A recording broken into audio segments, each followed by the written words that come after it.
पश्चात्तापनिवृत्त्यर्थं परित्यागो विचार्यते। समार्गद्वितये प्रोक्तो भक्तो ज्ञाने विशेषतः। कर्ममार्गेण कर्तव्यः सुतरां कलिकालतः। अतः आदौ भक्तिमार्गे कर्तव्यत्वाद्विचारणा। श्रवणादि प्रसिद्ध्यर्थं कर्तव्यश्चेत् सनेष्यते। सहायसङ्गसाध्यत्वात् साधनानां च रक्षणात्। अभिमानात् नियोगाच्च तद्धर्मेश्च विरोधतः।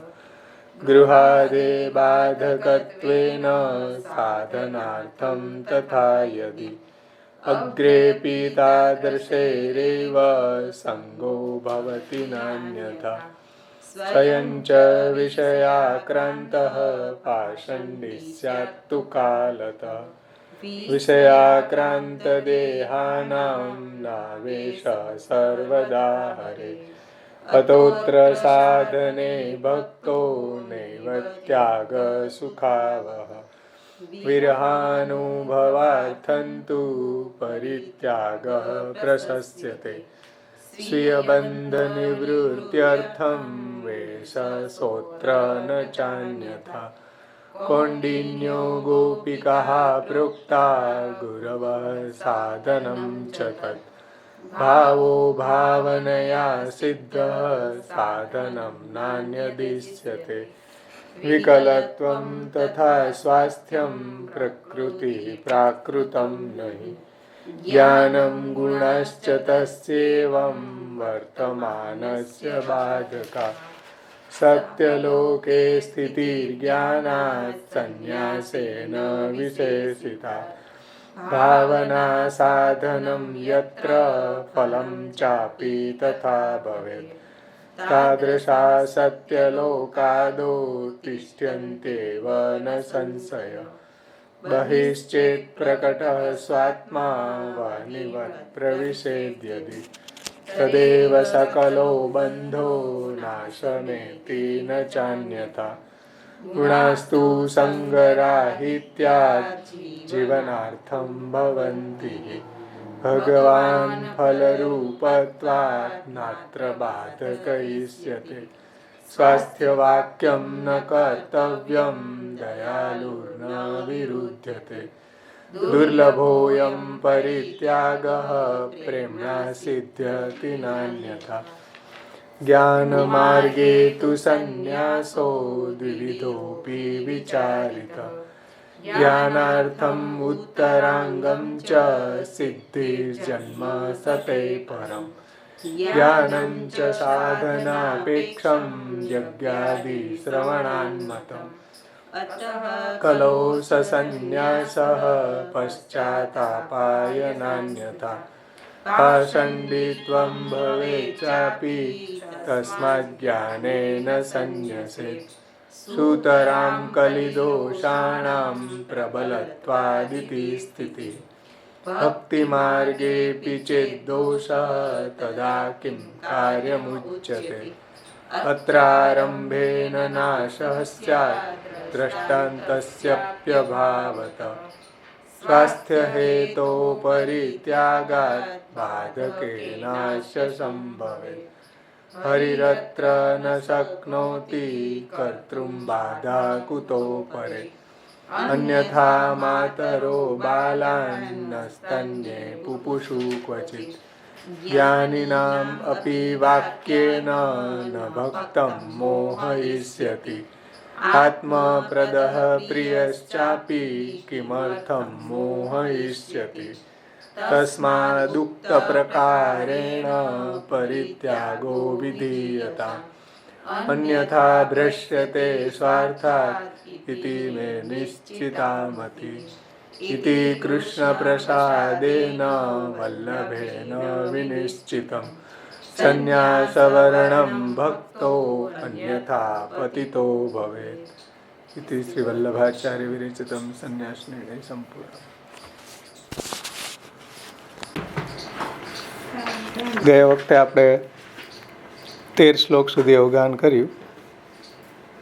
છેલ્લી પંક્તિ બાકી છે. દુર્લભોયમ પરિત્યાગ પ્રેમણા સિદ્ધ્યતિ નાન્યથા. એની પહેલાના જે શ્લોકો લીધા આપણે, ગુણાસ્તુ સંગરાહિત્યા જીવનાર્થમ ભવંતી ભગવાન ફલરૂપત્વાત નાત્ર બાધક ઇષ્યતે સ્વાસ્થ્ય વાક્યમ ન કર્તવ્યમ દયાલુર્ન વિરુદ્ધતે. એટલે 10મી અવસ્થા ન આવી જાય એટલા માટે ભગવાનના ગુણો છે એને જીવન નિર્વાહ માટે ઉપયોગી થાય છે. અને ભગવાન ફલરૂપ હોવાથી એ બાધક નથી થતા એની સાધનામાં. એટલે સ્વાસ્થ્ય વાક્ય પણ નહીં કે, કારણ કે ભગવાન દયાળુ છે અને દયાળુતાથી વિરુદ્ધ કાર્ય નહીં કરે. એમાં ટીકાકારે એ વાત સમજાવી હતી કે નારદજીને ભગવાને સ્વાસ્થ્ય વાક્યો કહી દીધા, એના કારણે એનો વિપ્રયોગ શાંત થઈ ગયો અને ભગવાને એણે કહ્યું કે ભાઈ બીજા જન્મમાં હું મારો ભક્ત પણ પ્રાપ્ત થશે ત્યારે હું તને પ્રાપ્ત થઈશ. તો એવી રીતના સ્વાસ્થ્ય વાક્ય અહીંયા ભક્તોને પ્રભુ કેમ નથી કહેતા? તો એના જવાબમાં એ વાત સમજાવી હતી કે આંતરગુરુગતા ગોપીજનોને જેમ ભગવાને શીઘ્ર જ એનો પ્રતિબંધ દૂર કરી અને એને ભગવત પ્રાપ્તિ થઈ, એવી જ રીતના આ જે સાધક છે વિરહાનુભવાર્થ પરિત્યાગો વિરહાનુભવાર્થંતુ પરિત્યાગો પ્રશસ્યતે, એ રીતે જેને વિરહના અનુભવાર્થ બીજભાવ દ્રઢ થઈ ગયા પછી જેને આ ગૃહત્યાગ કર્યો છે એની સાધનામાં ભગવાન બાધારૂપ નથી થતા અને એટલા માટે એને સ્વાસ્થ્ય વાક્ય નહીં કે, કારણ કે પ્રભુ દયાળુ છે. એટલે દયાળુતાથી વિરુદ્ધ નહીં કરે. ત્યાર પછી ऐसे भक्ति मार्गी संन्यास के स्वरूप को साधन और फल के प्रकार को विचार करके उपसंहार करत है. આ રીતે ભક્તિ માર્ગી સંન્યાસના સ્વરૂપ અને એનું સાધન બતાવ્યું અને ફલ, 3 વાત સમજાવી. સ્વરૂપ, સાધન અને ફલ, એના પ્રકારનો વિચાર કરી કે છેલ્લે ઉપસંહાર કરે છે. દુર્લભોયમ પરિત્યાગ પ્રેમણા સિદ્ધ્યતિ નાન્યથા. એટલે યા પ્રકાર કો ये भक्ति मार्गी संन्यास दुर्लभ है, सो प्रेम सु ही प्राप्त होत है होई सके है. मतलब કે એવો ઉત્કૃષ્ટ પ્રેમ પ્રભુમાં સિદ્ધ થાય, એવો દ્રઢ આસક્તિવાળો પ્રેમ જ્યારે સિદ્ધ થાય ત્યારે જ આવો પરિત્યાગ થઈ શકે છે, એના વગર શક્ય નથી. અને બીજા જે સાધનો છે નાન્યથા, એનું તાત્પર્ય છે કે બીજા સાધનો છે શાસ્ત્રીય સાધનો, દાન, વ્રત, જપ, તપ, હોમ, એવા કોઈ સાધનોથી આ સિદ્ધ નથી થતો. એવા સાધનોથી તો આ દુષ્પ્રાપ્ય છે. એટલે શ્રી મહાપ્રભુજી કહે છે કે દુર્લભોયમ પરિત્યાગ પ્રેમણા સિદ્ધ્યતિ નાન્યથા. એમાં ટીકાકાર સમજાવે છે કે ऐसे भक्ति मार्गी यह परित्याग दुर्लभ है, सो प्रेम કરી કે ही सिद्ध હોય है. अन्यथा व्रत, दान और तप आदि साधन सु सिद्ध હોઈ શકે નહીં. આવો ભગવાનમાં દ્રઢ પ્રેમવાળાને જ આવો પરિત્યાગ સિદ્ધ થાય છે. બધા આવો પરિત્યાગ ન કરી શકે. અને બીજા કોઈ સાધનો છે શાસ્ત્રીય સાધનો, એનાથી પણ આવો પરિત્યાગ શક્ય નથી. ક્यों? જો ऐसे त्याग को सिद्ध करवे को साधन को शास्त्र में कहो नहीं है. એટલે આવો પરિત્યાગ ને સિદ્ધ કરવાના સાધનો કોઈ શાસ્ત્રમાં બતાવેલા નથી. કૌંડિન્ય ઋષિ, ગોપીજનો, ઉદ્ધવજી, એવા બધાને ભગવત પ્રેમની એવી ઉત્કૃષ્ટ અવસ્થામાં પરિત્યાગ થઈ ગયો. એમ ગોપીજનોને, કૌંડિન્ય ઋષિને, પછી ઉદ્ધવજીને ભગવાને આજ્ઞા કરી હતી કે ભાઈ તમે પણ પરિત્યાગ કરી અને બદ્રિકાશ્રમમાં જાઓ. એમ તો આવો પરિત્યાગ ભગવાનમાં એવો સુદૃઢ પ્રેમ વગર સિદ્ધ ન થાય. એટલે ટીકાકાર અહીં કહે છે કે ત્યાગ કો સિદ્ધ કરવે કો સાધન કો શાસ્ત્ર મેં કહ્યો નહીં. એટલે આવા પરિત્યાગનું સાધન ક્યાંય શાસ્ત્રમાં બતાવેલું નથી. આ તો એને ભક્તિની આવેગમાં, ભક્તિની એવી ઉત્કૃષ્ટ અવસ્થામાં થઈ ગયો. એને તમે શાસ્ત્રમાં ગોતવા જાઓ કે આવો પરિત્યાગ કરવા માટે સાધન શું, તો ન મળે. બીજા સાધનો મળે, માનો કે ચતુર્થાશ્રમ રૂપ સંન્યાસ છે, એને ક્યારે લેવો, કેવી રીતના લેવો, એના બધા સાધનો શાસ્ત્રમાં બતાવ્યા છે. પણ આવો જે ભક્તિની એવી ઉદ્રેક અવસ્થામાં પરિત્યાગ થઈ જાય છે, એના કોઈ સાધનો શાસ્ત્રમાં બતાવ્યા નથી એમ. ऐसे त्याग को सिद्ध करवे को साधन को शास्त्र में नहीं कहो है, केवल પ્રેમ કરી કે ही સિદ્ધ હોત है. કેવલ ભગવાનમાં એવો ઉત્કૃષ્ટ પ્રેમ હોય એને કારણે આવો પરિત્યાગ સિદ્ધ થાય છે. ભગવાન में પ્રેમ નાહી હોય તો ભક્તિ માર્ગી ત્યાગ સિદ્ધ ન હોય. એટલે ભગવાનમાં જો એવો ઉત્કૃષ્ટ પ્રેમ ન હોય તો આવો પરિત્યાગ ન કરવો જોઈએ, કારણ કે આવો પરિત્યાગ સિદ્ધ ન થાય. એટલે શ્રી મહાપ્રભુજીએ ભક્તિવર્ધનીમાં એ વાતને સમજાવી છે કે બીજભાવ દ્રઢ થઈ ગયા પછી જ એને પરિત્યાગ કરી શકે છે. અને જો એવો બીજભાવ દ્રઢ ન થયો હોય તો એને બાધ સંભાવનાયંતુ નૈકાંતે વા શિષ્યતે હરિસ્તુ સર્વતો રક્ષામ કરિષ્યતિ ન સંશય. એટલે આવો પરિત્યાગ છે એ એની એવી ઉત્કૃષ્ટ અવસ્થામાં થઈ જાય છે.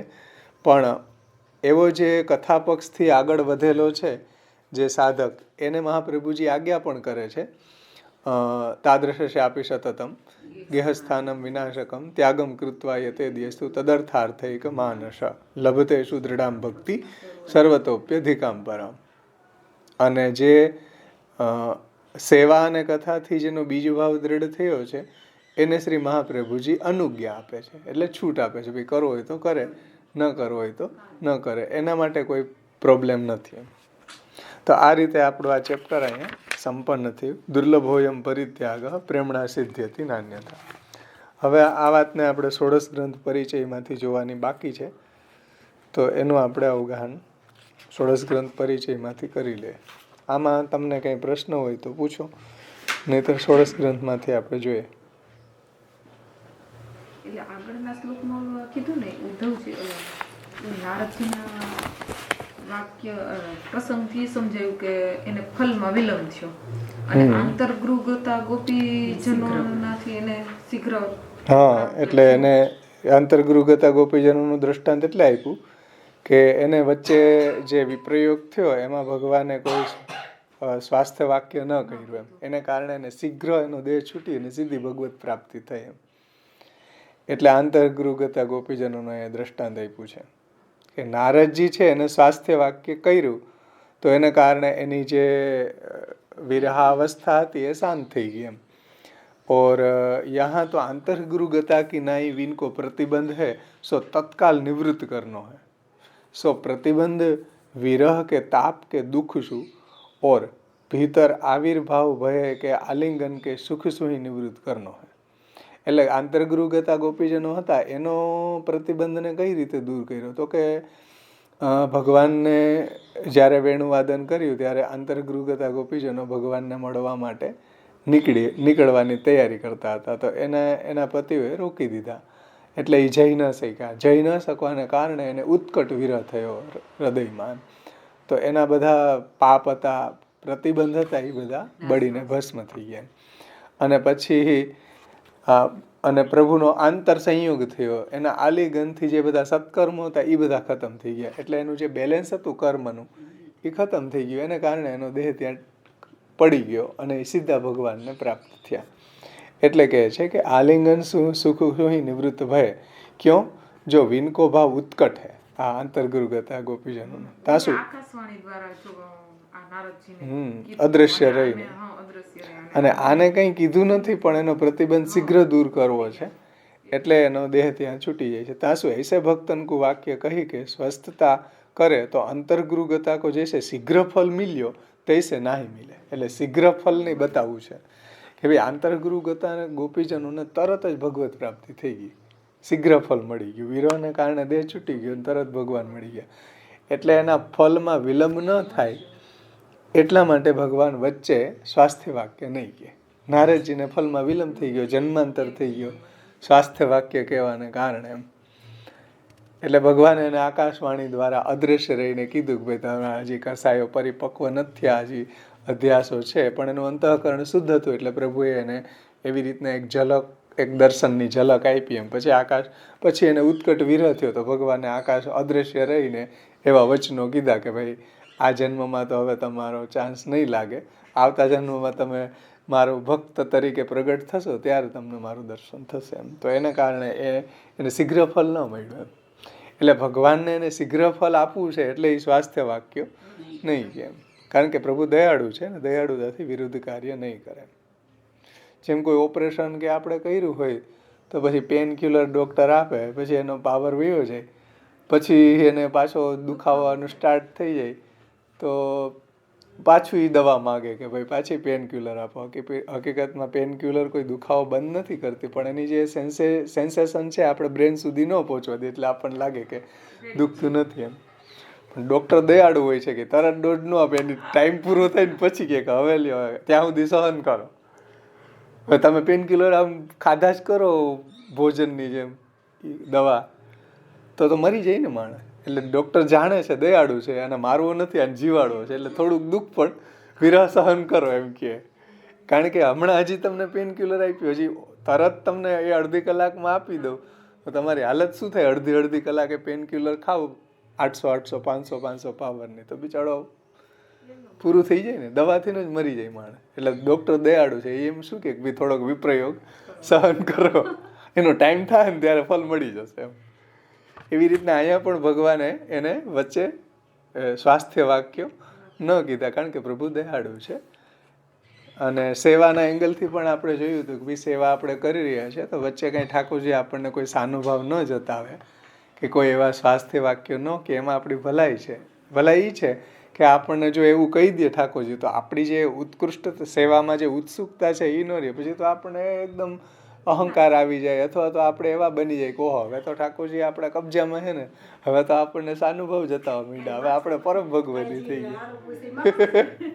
એટલે પછી આપણને જે સેવામાં જે આનંદ આવવો જોઈએ કે સેવામાં જે ઉત્કૃષ્ટતા તાલાવેલી હોવી જોઈએ એવી ન રહી એમ. કારણ કે આપણી જીવ બુદ્ધિથી આપણને એવું થઈ જાય કે ઓહો હવે તો આપણને સાનુભાવ જતાવા લાગી ગયા, તો સૌભાગ્ય મદ આવી જાય. હવે ગોપીજનોના જે ગોપીજન જેવા ભક્તો, ઈ લેવલના ભક્તોને એવો સૌભાગ્ય મદ આવી ગયો કે હવે અમારા જેવી દુનિયામાં કોઈ સ્ત્રીઓ નથી એમ, કે ભગવાન અમને વશ થઈ ગયા, તો ભગવાન તિરોહિત થઈ ગયા. તો એવું આપણું ન થાય. એટલે આપણા ડૉક્ટર, આપણા ઠાકોરજી દયાળુ છે, એવે દયાળુતાથી વિરુદ્ધ કાર્ય ન કરે એમ. એ આપણો સમય જ્યારે આવે ને ત્યારે જ એવા સાનુભાવ જતા આવે કે માગીને હરોગે. જેવી આપણી 84-252 જેવી અવસ્થા થાય કંઈક, પછી આપણને વાંધો ન આવે. આપણે પાત્ર હજી ન બન્યા હોય ને અપાત્રને દાન કરે તો એ છલકાઈ જાય. તમે ઘડો જુઓ તો એની અંદર હજી પરિપક્વ ન થયો ને એમાં પાણી ભરો તો ઘડો ફૂટી જાય એમ છે ને. એટલે એવું આપણું પાત્ર એવું છે, કાચા ઘડા જેવું, કે એમાં જો વધારે ભાવનું દાન થઈ જાય તો પૂરું થઈ જાય એમ. હમણાં હું એક ડોશીનો પ્રસંગ વાંચતો હતો, કૃષ્ણ ભટ્ટના ગામમાં બાજુમાં રહેતા. તો નિહાલચંદભાઈ ડોશીની ઉપર ખૂબ કૃપા થઈ, ઠાકોરજી માગીને રોકતા. તો નિહાલચંદભાઈ કહે કે આ ડોશી પાત્ર છે ઓછું છે ને આને દાન વધારે થઈ ગયું, કે જો આ જીરવી શકે ને તો સારું. તો એવું જ થયું કે એના ગામમાં ઓલે જમીન માપવાવાળો જરીફ આવ્યો તો એ ચોખા વીણતી હતી ડોશી, અને એને એ ઓલો દેવીનો ભક્ત હતો, જરીફ હતો, એ અન્ય માર્ગી હતો. તો એને એના પોતાના ઠાકોરજીના દર્શન કરાવ્યા, અને એને ઓલા એની જમીન માપવામાં કંઈક ઓછી માપી, એટલે એને ટેક્સ ઓછો આવ્યો એમ. તો એણે ડોશીએ કીધું કે તે મોકું જીવાય, તું ને મોકું જીવાય, એટલે તું ભાઈ તે મને જીવાડી એમ. એટલે ભગવાનનો આશ્રય છૂટી ગયો, ઓલા જરીફનો આશ્રય કર્યો. એટલે રાત્રે ઠાકોરજી પધારી ગયા, અંતર્ધ્યાન થઈ ગયા. કૃષ્ણ ભટ્ટને કહેતા ગયા કે આ ડોશી અન્યાશ્રી કર્યો એટલે હું તો ગુસાઈજીને ઘેરે જાઉં છું. નિહાલચંદભાઈ ડોશી ઉત્થાપન ભોગમાં જોયું તો ખાલી ચરણ ચોકી બિરાજે, ઠાકોરજી તો છે નહીં. પછી તો રડવા માંડી. પછી તો એ ગઈ કૃષ્ણ ભટ્ટ પાસે કે ભાઈ આ રીતે ઠાકોરજી પધરાવીને ઠાકોરજી મારી ઘરેથી પધારી ગયા. તો કૃષ્ણ ભટ્ટને તો એ આ બધી ખબર પહેલાં જ પડી ગઈ હતી, ઠાકોરજી પહેલાં જ કહેતા ગયા હતા કે ભાઈ તો તારે આપણા ઠાકોરજી કંઈ વેચવાની વસ્તુ થોડી છે કે તારી જમીન માપવાવાળાને તો ઠાકોરજીના દર્શન કરાય ને એને કારણે તને જમીન તારા ધર્મને વેચવાની વસ્તુ છે આ. તો પછી રડીને પાછી ઘરે વહી ગઈ. નિહાલચંદભાઈ કે હું કહેતો હતા પાત્ર છે નાનું છે અને દાન વધારે થઈ ગયું, એટલે ઠહેરે તો સાચું એમ. પણ થયું એવું જ કે પછી જો આવી હાલત થાય કે ઠાકોરજી પધારી ગયા એમ, તો એવું આપણે ઠાકોરજી દયાળુ છે આપણા, કે દયાલુર વિરુદ્ધ તે સ્વાસ્થ્ય વાક્ય ન કર્તવ્યમ દયાલુર વિરુદ્ધ. એટલે એમાં એની આપણી કંઈક હિત છે, આપણી કંઈક ઉપર કૃપા છે કે એ દયાળુતાથી વિરુદ્ધ નથી કાર્ય કરતા. આપણે મહાપ્રભુજીની આજ્ઞા પ્રમાણે સેવા કરતું રહેવું, એ આપણી ભક્ત તરીકેની આપણી ઓન ડ્યુટી છે આપણી કે આપણે મહાપ્રભુજી જે રીતે ષોડશ ગ્રંથમાં સમજાવી એ રીતે ભગવત સેવા કરતી રહેવી જોઈએ. બીજી હવે આપણા મનોરથથી થવા જોઈએ એવું નથી. આપણી અભિલાષા તો એવી જ હોવી જોઈએ કે આપણે 84-252 ભગવદીઓની જેમ ઠાકોરજી આપણી પાસેથી પણ માગીને આરોગે એવો મનોરથ તો હોવા જ જોઈએ. પણ એનો મતલબ એવો નથી કે ઠાકોરજીનું લોહી પી જવું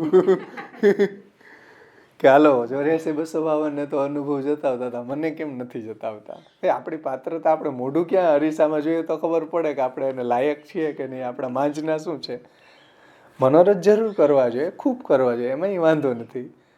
એનોય આપણને તો આગળ આવ્યું ને કે ભાઈ જેમ ગોપીજનોને ફલ પ્રદાન ભગવાને કર્યું, તો જો એનું ભાવન કરવામાં આવે તો એવો વિપ્રયોગ આપણને જાગે કે ભાઈ એની સામે પ્રભુએ આવી રીતના સુખદાન કર્યું, મને ક્યારે કરશે. તો એવા મનોરથ થવા જોઈએ, એમાં કોઈ પ્રોબ્લેમ નથી, કરવાય જોઈએ. 84-252 વાર્તા પ્રસંગો વાંચીએ તો આપણને એમ થાય કે ઓહો, ઠાકોરજી આવી લીલા આપણી સાથે ક્યારે કરશે. થવું જ જોઈએ. તો આપણને પ્રભુને એવો મળવાનો કે એવી અનુભવનો આપણને વિપ્રયોગ થાય. જેમ આગળ આ શ્લોકમાં આપ્યો હતો ને એ સેન્ટેન્સ,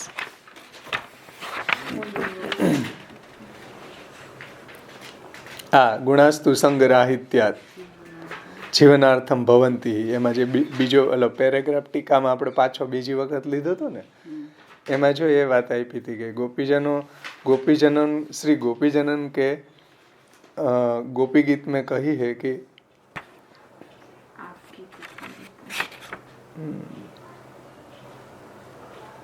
ना नहीं सॉरी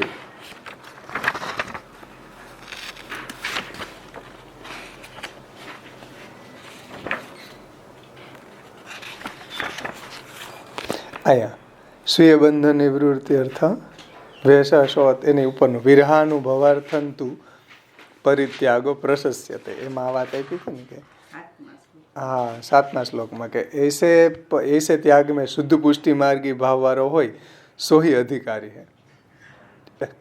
ऐसे पूर्ण भाव वारो होय ताकू सर्वात्म भाव वाले जो भक्त हैं એટલે व्रज भक्त हैं तिनके संबंध वाली जो रासादिक लीला है ताको विचार अवश्य होय.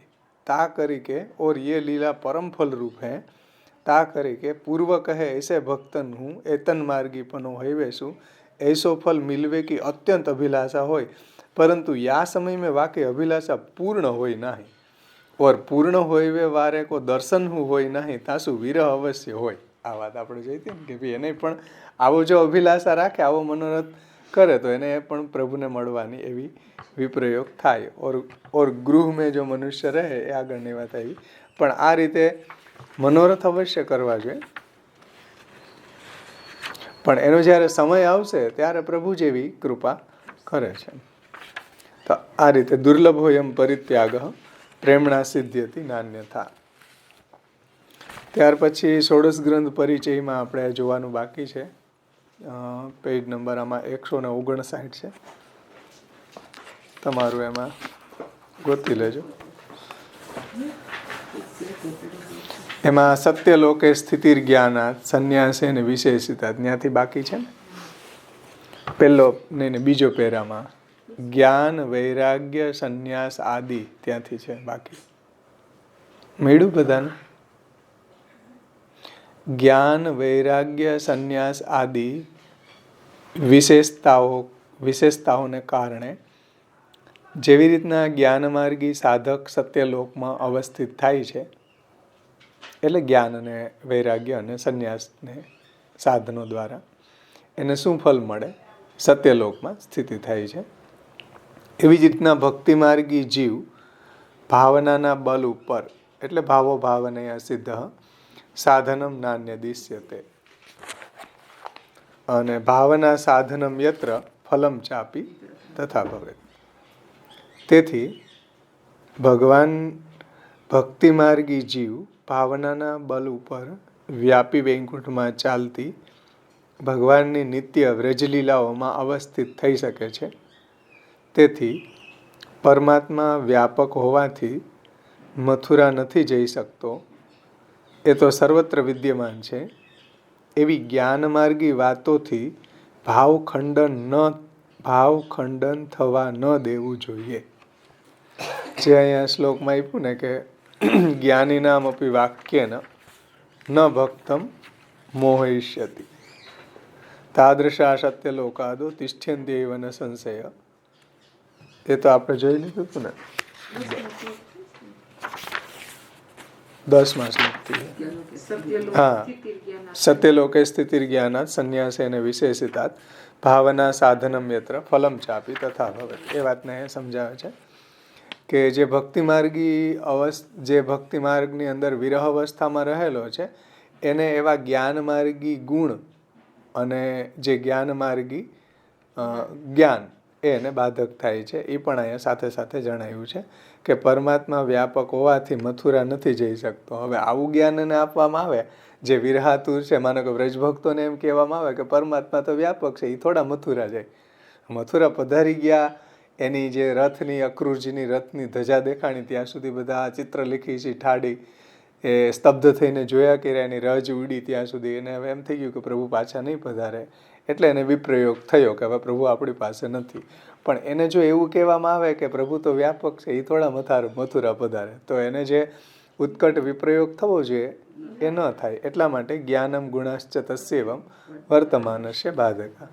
એટલે કહે છે કે સર્વત્ર વિદ્યમાન છે, વ્યાપક છે, એવી જ્ઞાન માર્ગી વાતોથી ભાવખંડન થવા ન દેવું જોઈએ આ અવસ્થામાં. સ્નેહની જે 10 અવસ્થાઓ છે ચક્ષુરાગથી મરણ સુધીની, જે આપણે જોઈએ હતી ને, ચક્ષુરાગો મનસંગ સામેના પેજ ઉપર જ આપી છે. સંકલ્પ, નિંદ્રાભંગ, કૃષ્તા, વિષય નિવૃત્તિ, પછી લજ્જાત્યાગ, ઉન્માદ, મૂર્છા અને મરણ. તો એ 10 અવસ્થા ગણવામાં આવી છે રસશાસ્ત્રમાં, ચક્ષુરાગથી મરણ સુધીની ગણવી. એમાં 10મી અવસ્થા મરણ ત્યાં સુધી સંભવિત નથી. એ મરણ ત્યાં સુધી સંભવિત નથી કે જ્યાં સુધી વિરહ દશા સર્વથા અસહ્ય નથી બની જતી. એટલે મરણ તે આવતું નથી એમાં એમ, પણ આવે છે ક્યારે કે જ્યારે વિપ્રયોગ અવસ્થા એટલી સ્ટ્રોંગ બની જાય કે સહન કરવી એની સહન શક્તિની બહાર વહી જાય, પછી એની મરણ અવસ્થા આવી જાય. એમાં 10મી અવસ્થા મરણ ત્યાં સુધી સંભવિત નથી કે જ્યાં સુધી વિરહ દશા સર્વથા અસહ્ય બની જતી હોય.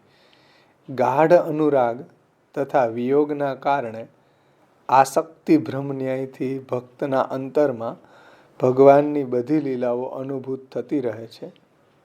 હવે આ વાતને અહીંયા ખાસ સમજો.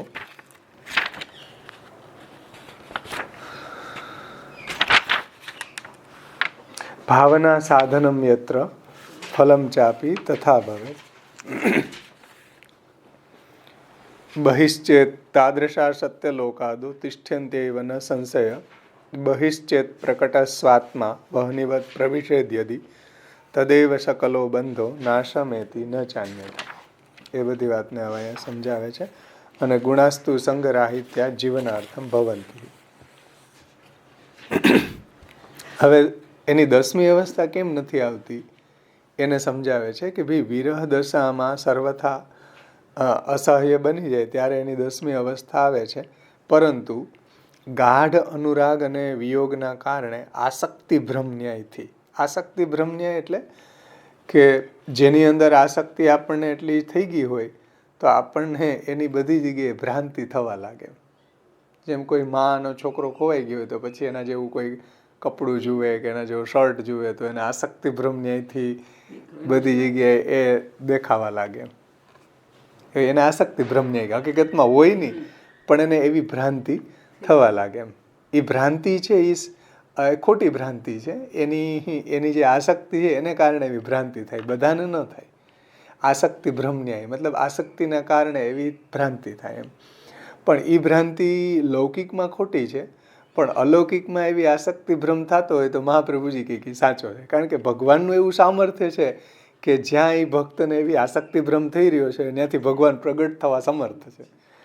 માનો બાળક એવો સમર્થ નથી કે એની જે આસક્તિ ભ્રમ થઈ રહી છે ત્યાં એ પ્રગટ થઈ શકે, તો ખોવાઈ ગયો, માં બિચારી રડી રહી છે એમ. તો એને એવી આસક્તિ ભ્રમ થઈ જાય, એ ઘરમાં જાય તો અહીંયા એ સૂતો કે અહીંયા લેસન કરતો, એવી આસક્તિ ભ્રમ. એના જેવો કોઈ છોકરાનો કપડાં પહેરે તો એને એવી આસક્તિ ભ્રમ ન્યાયથી એને એવી છોકરાની ત્યાં ભ્રાંતિ થાય. પણ ભગવાનમાં જો આસક્તિ ભ્રમ ન્યાય થયો હોય કે ભગવાનની એવી તન્મયતામાં એને, જેમ સુખદેવજીનો પ્રસંગ આવે કે વૃક્ષને રામચંદ્રજીનો ગોપીજનોનો જ આમાં 10મ સ્કંદની અંદર આવે કે જે ન પૂછવા યોગ્ય જે જળ પદાર્થો હતા એને પૂછતા હતા કે ભાઈ પ્રભુને કૃષ્ણને ક્યાંય જોયા.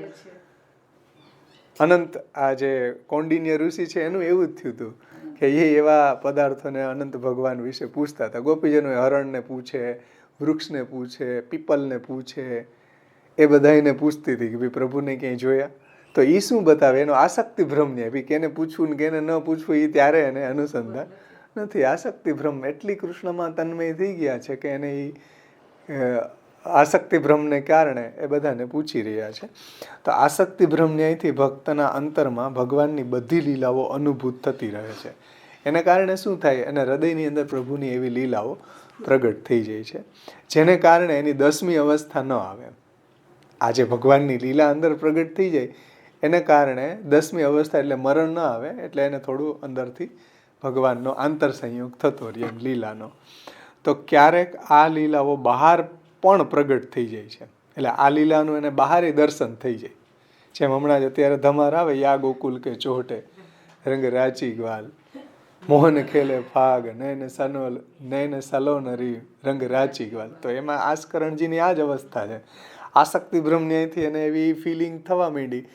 તો પછી ગોકુલની અંદર આવો ચોહટાનું દર્શન થયું. એક બાજુ સ્વામીની વ્રજ ભક્તો બધા બિરાજી રહ્યા છે, હાથમાં બધો કલર, આ બધું અબીલ ગુલાલ છે, આ બાજુ ઠાકોરજીને બલદાવ છે, બધા ગોપસખાઓ છે, અને ચોહટાની અંદર 4 જ્યાં રસ્તાઓ જાય ત્યાં બધા ભેગા થાય, ત્યાં બધા હોળી ખેલે. એવું આસ્કરણજીને દર્શન થયું. એમ એ વાર્તા પ્રસંગમાં આ જ લીલા આ જ રીતે વર્ણન આવે કે આસક્તિ ભ્રમ ન્યાયથી એને આ રીતે બધે દર્શન થવા લાગ્યું. પછી એ લીલા જ્યારે અંતર્ધ્યાન થઈ ગઈ ત્યારે એકદમ એ પાગલ જેવા થઈ ગયા ને એ લીલાને પાછી શોધવા લાગ્યા. તો એ પાછું ક્યાંય મળે નહીં. આવા દર્શન બધી લીલાના થયા અને કીર્તને ગાયું, યા ગોકુલ કે ચોહટે રંગ રાચી ગ્વાલ, મોહન ખેલે ફાગ, નયન સલો નરી રંગ રાચી ગ્વાલ. એમ પણ પછી પાછું એને ક્યાંય જોવા ન મળ્યું, એટલે આસક્તિ ભ્રમ ન્યાયથી પાછા એ શોધવા લાગી ગયા. તો એવું વર્ણન અહીં કરે છે કે ક્યારેક લીલાઓ બહાર પ્રગટ થઈ જાય. જે અંદર અંતઃકરણમાં જે લીલા ચાલી રહી છે પ્રભુની, એ લીલાનું જ એને બહાર દર્શન થવા લાગે, જેમ આસ્કરણજીને થઈ ગયું. તો એ લીલા બહાર પ્રગટ થઈ જાય છે. એવી તો ઘણા ભગવદીઓને એવી લીલાનું દર્શન થયું છે. જે અંદર ચાલતી લીલા છે એ ક્યારેક બહાર પ્રગટ થઈ જાય. એક વખત બહાર પ્રગટ થઈ એટલે આ કયો શ્લોક સમજાવે છે? બહિશ્ચેત પ્રકટ સ્વાત્મા વહનિવત પ્રવિશેદ્યતિ તદૈવ શકલો બંધો નાશમેતિ ન ચાન્યતા.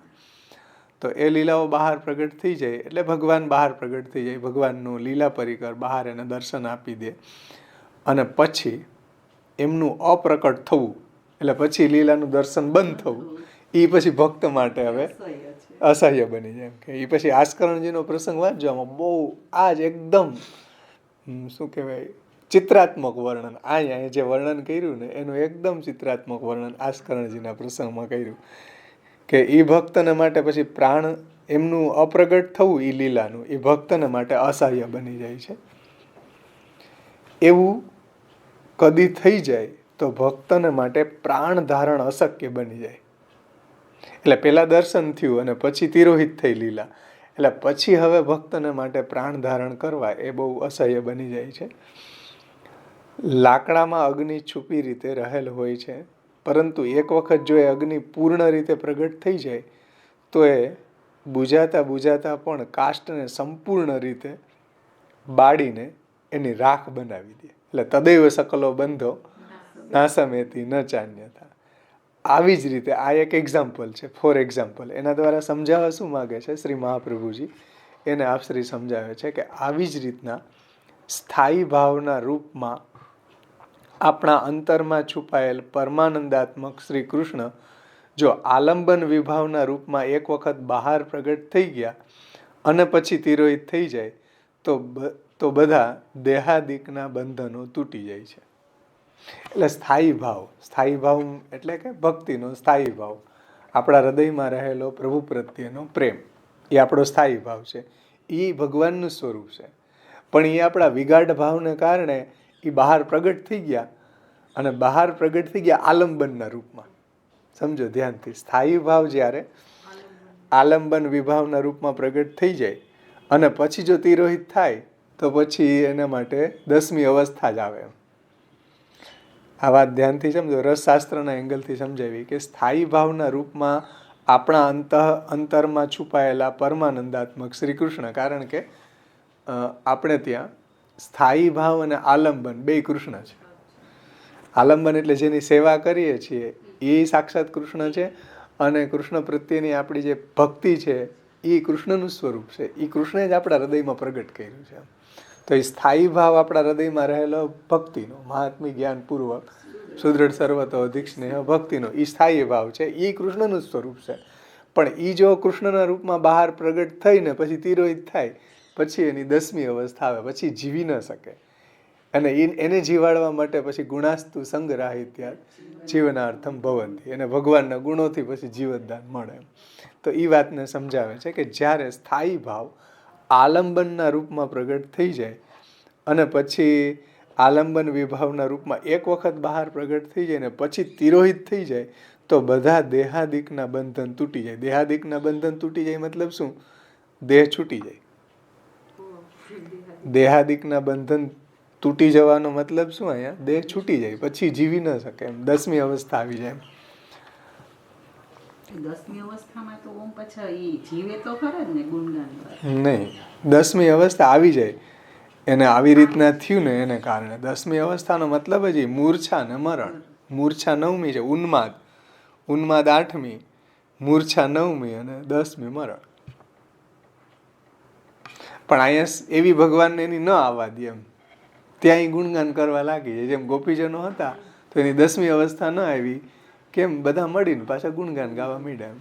રથની ધજા દેખાણી ત્યાં સુધી એ સ્તબ્ધ થઈને દર્શન કર્યું, ધૂળ ઉડી. એને એમ લાગ્યું કે હજી ઠાકોરજી પાછા વળશે, આ તો ખાલી આપણને બનાવે છે. કારણ કે આશા એવી વસ્તુ છે ને. પણ ઠાકોરજી પાછા વળ્યા જ નહીં, એટલે એ પછી શું ગુણગાન કરવા લાગી ગયા. નહીંતર એની 10મી અવસ્થા આવી જાય ભગવાનના વિરહમાં. પણ એ પછી મળીને બધા સમાનશીલ જે બ્રિજ ભક્તો હતા એ ગુણગાન ગાવા લાગી ગયા, એટલે એનાથી એને સાંત્વના મળી ગઈ. ગુણાસ્તુ સંગરાહિત્યાત જીવનાર્થમ ભવંતી. એ હવે આગળ સમજાવે છે. જો આ સ્થિતિ પર પહોંચતા પહેલા વિપ્રયોગમાં ભક્તના પ્રાણો ભગવાનના ગુણો ટકાવી રાખે. આ સ્થિતિ એટલે 10મી અવસ્થા. એટલે 10મી અવસ્થામાં એ પહોંચે એની પહેલા તો ભગવાન એના હૃદયમાં પ્રગટ થઈ જાય પાછા, કે એ ગુણગાન કરવા લાગી જાય, પાછો એનો દેહ ટકી રહે. એવી અવસ્થા ન આવવા દે. સમજાણું ને?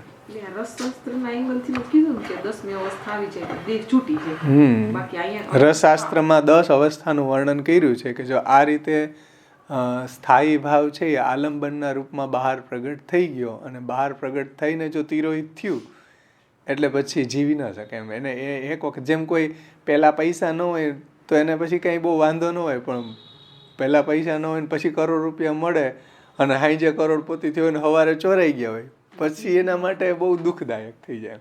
ન હોય ત્યારે અલગ વસ્તુ છે, પણ એકવાર મળે અને પછી નિર્ધન થાય ને ત્યારે એને એ બહુ વધારે શોખ લાગે એમ. એમ અહીંયા આ જે અવસ્થા આવી જાય વિપ્રયોગની અને ભગવાન એક વખત દર્શન આપી દે લીલા પરિકર સહિત બહાર પ્રગટ થઈને અને પછી જો અંદર પ્રવિષ્ટ થઈ ગયા પછી એનો 10મી અવસ્થા જ આવે એમ. પણ એ ભગવાન ન આવવા દે એની, કારણ કે ભગવાન એને ગુણાસ્તુ સંગરાહિત્યા જીવનાર્થમ ભવંતી, એટલે એ 10મી અવસ્થા પ્રભુ એની ન આવવા દે. અને હરિરાયજી વગેરે આચાર્યોએ સેવાફલની ટીકામાં આ વાતને સમજાવી છે કે વિપ્રયોગને સહન કરવાની એવી સામર્થ્ય આવી જવી એનું નામ જ અલૌકિક સામર્થ્ય.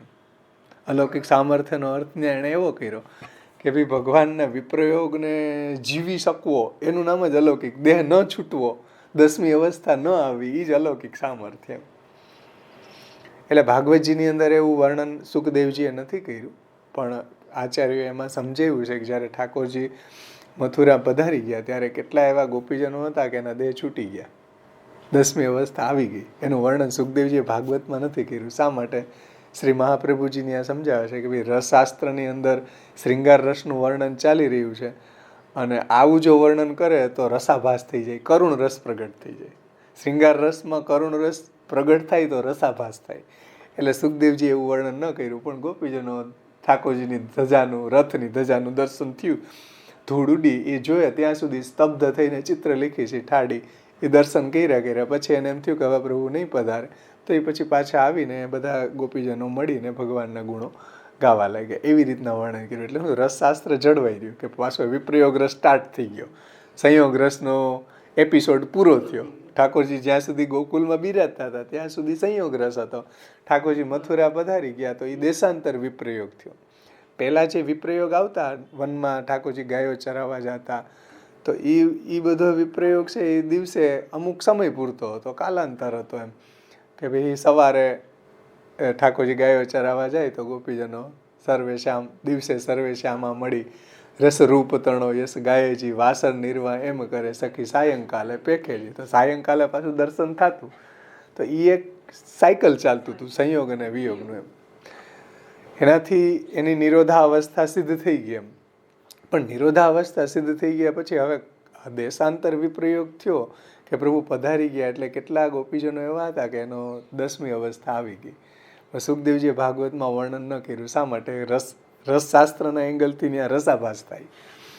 એટલે જે ગોપીજનો છે આવી રીતના પ્રભુ પધારી ગયા પછી મળીને ગુણાસ્તુ સંગ્રાહિત્યા જીવનાર્થમ ભવંતી, ભગવાનના ગુણો ગાવા લાગ્યા. એમાં એના દેહ ટકી ગયા. એને જ હરિરાયજી કે આ અલૌકિક સામર્થ્ય ભગવાનના વિપ્રયોગને માણવાની શક્તિ આપણામાં હોવી એ અલૌકિક સામર્થ્ય કહેવાય. નહીંતર તો દેહ છૂટી જાય. ઘણાને છૂટી ગયા, 10મી અવસ્થા આવી ગઈ, તરત ભગવાનમાં મળી ગયા, ભગવત પ્રાપ્તિ એને થઈ ગઈ. એમ કહેવાનું તાત્પર્ય એ છે કે 10મી અવસ્થા આવી જાય, પ્રભુને એવી એને ઈચ્છા હોય તરત શીઘ્ર ફલદાન કરી દેવાની હોય તો આવી જાય. પ્રભુને હજી એને જો વિપ્રયોગનું દાન કરવું હોય તો ન આવે. તો એને શું કરવું? તો કે એને ગુણાસ્તુ સંગ્રાહિત્યા જીવનાર્થમ ભવંતી. એટલે અહીંયા એમ કહે છે કે આ સ્થિતિ પર પહોંચતા પહેલા વિપ્રયોગમાં ભક્તના પ્રાણો ભગવાનના ગુણો ટકાવી રાખે છે. એટલે 10મી અવસ્થા એની ન આવવા દે.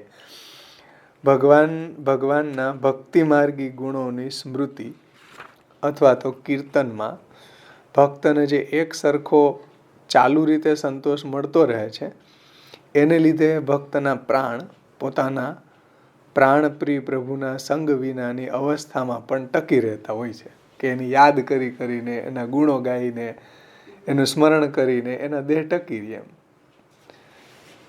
દેહ છૂટતો નથી. એમ કારણ કે ભગવાનના ગુણો પણ એને ભગવાનનો થોડો આંતર સંયોગ આપે છે. એમ એને કારણે એનો દેહ ટકી રહે છે.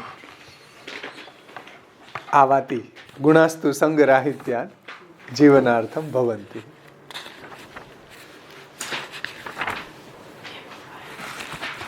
આગળ કહે છે વિરહની અનુભૂતિની આ પ્રક્રિયામાં ભગવાનના રસાત્મક સ્વરૂપની અનુભૂતિ પૂર્ણતાની સ્થિતિ ઉપર પહોંચી જાય છે. હવે જો ધ્યાનથી સમજો, વિરહની અનુભૂતિની આ પ્રક્રિયામાં ભગવાનના રસાત્મક એટલે વિપ્રયોગની અવસ્થા, ભગવાનનું જે રસાત્મક સ્વરૂપ છે એટલે આંતર સંયોગ થઈ રહ્યો છે, બાહ્ય નથી. એમ ભગવાનના રસાત્મક સ્વરૂપની અનુભૂતિ પૂર્ણતાની સ્થિતિ ઉપર પહોંચી જાય છે.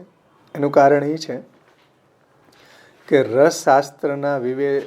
રસશાસ્ત્રના વિવેચકોએ એટલે એનું વર્ણન કરવાવાળાએ રસશાસ્ત્રના વિવેચકોએ રતિને કે પ્રેમને દ્વિદલાત્મક અર્થાત સંયોગ અને વિયોગરૂપ માનેલો છે. એ પ્રમાણે આ વિરહનો અનુભવ પણ ભગવાનના રસાત્મક અનુભવનો એક ભાગ છે, એટલે એક અંગ છે. એટલે જેમ સંયોગ એક અંગ છે, એક વિયોગ પણ એક એમાં અંગ છે. એમાં પણ એવી રસાત્મક અનુભૂતિ થાય છે, મતલબ આંતર એવો આનંદ પ્રગટ થાય. જેમ સંયોગમાં આપણને ઠાકોરજીના સ્વરૂપનું દર્શનનો, એની સેવાનો એક આનંદ પ્રગટ થાય, એમ ભગવાનની ગેરહાજરીમાં ગુણાસ્તુ સંગ્રાહિત્યા ભગવાનનો જ્યારે સંયોગ નથી એવી અવસ્થામાં ભગવાનના ગુણોથી પણ કોઈક આંતર રસાત્મક અનુભૂતિ કે એવો આનંદ આપણા હૃદયમાં પ્રગટ થાય છે. સમજાઈશ ને વાત? વિરહનો અનુભવ એટલે ભગવાનના ગુણો દ્વારા આંતર આપણને એવો આનંદની અનુભૂતિ, રસાત્મક અનુભૂતિ થાય છે. એટલે આપણને ગુણો ગાવાનો આનંદ આવે, ભગવાનના શ્રવણ કીર્તનનો આનંદ આવે. એનું કારણ શું? કે ભગવાનનો આંતર એવો આનંદની અનુભૂતિ આપણને થઈ રહી છે. એટલે બંને રીતે સેવા વખતે સેવામાં થાય અને ગુણગાન વખતે, કથા વખતે આપણને આંતર એવો રસાત્મક અનુભૂતિ થાય છે. તો એ પ્રમાણે આ વિરહનો અનુભવ પણ ભગવાનના રસાત્મક અનુભવનો એક ભાગ કે એક અંગ છે. પરિણામે આ અનુભૂતિની અપૂર્ણતામાં ભગવાન પ્રગટ થઈને સ્વયં ભક્તની ફળ પ્રાપ્તિમાં બાધા પહોંચાડતા નથી. એટલે આજે એ આનંદ લઈ રહ્યો છે, રસાત્મક અનુભૂતિ એને થઈ રહી છે, એટલે એની એવી અનુભૂતિની અપૂર્ણતામાં ભગવાન પ્રગટ થઈને એવા કોઈ સ્વાસ્થ્ય વાક્ય નથી કહેતા.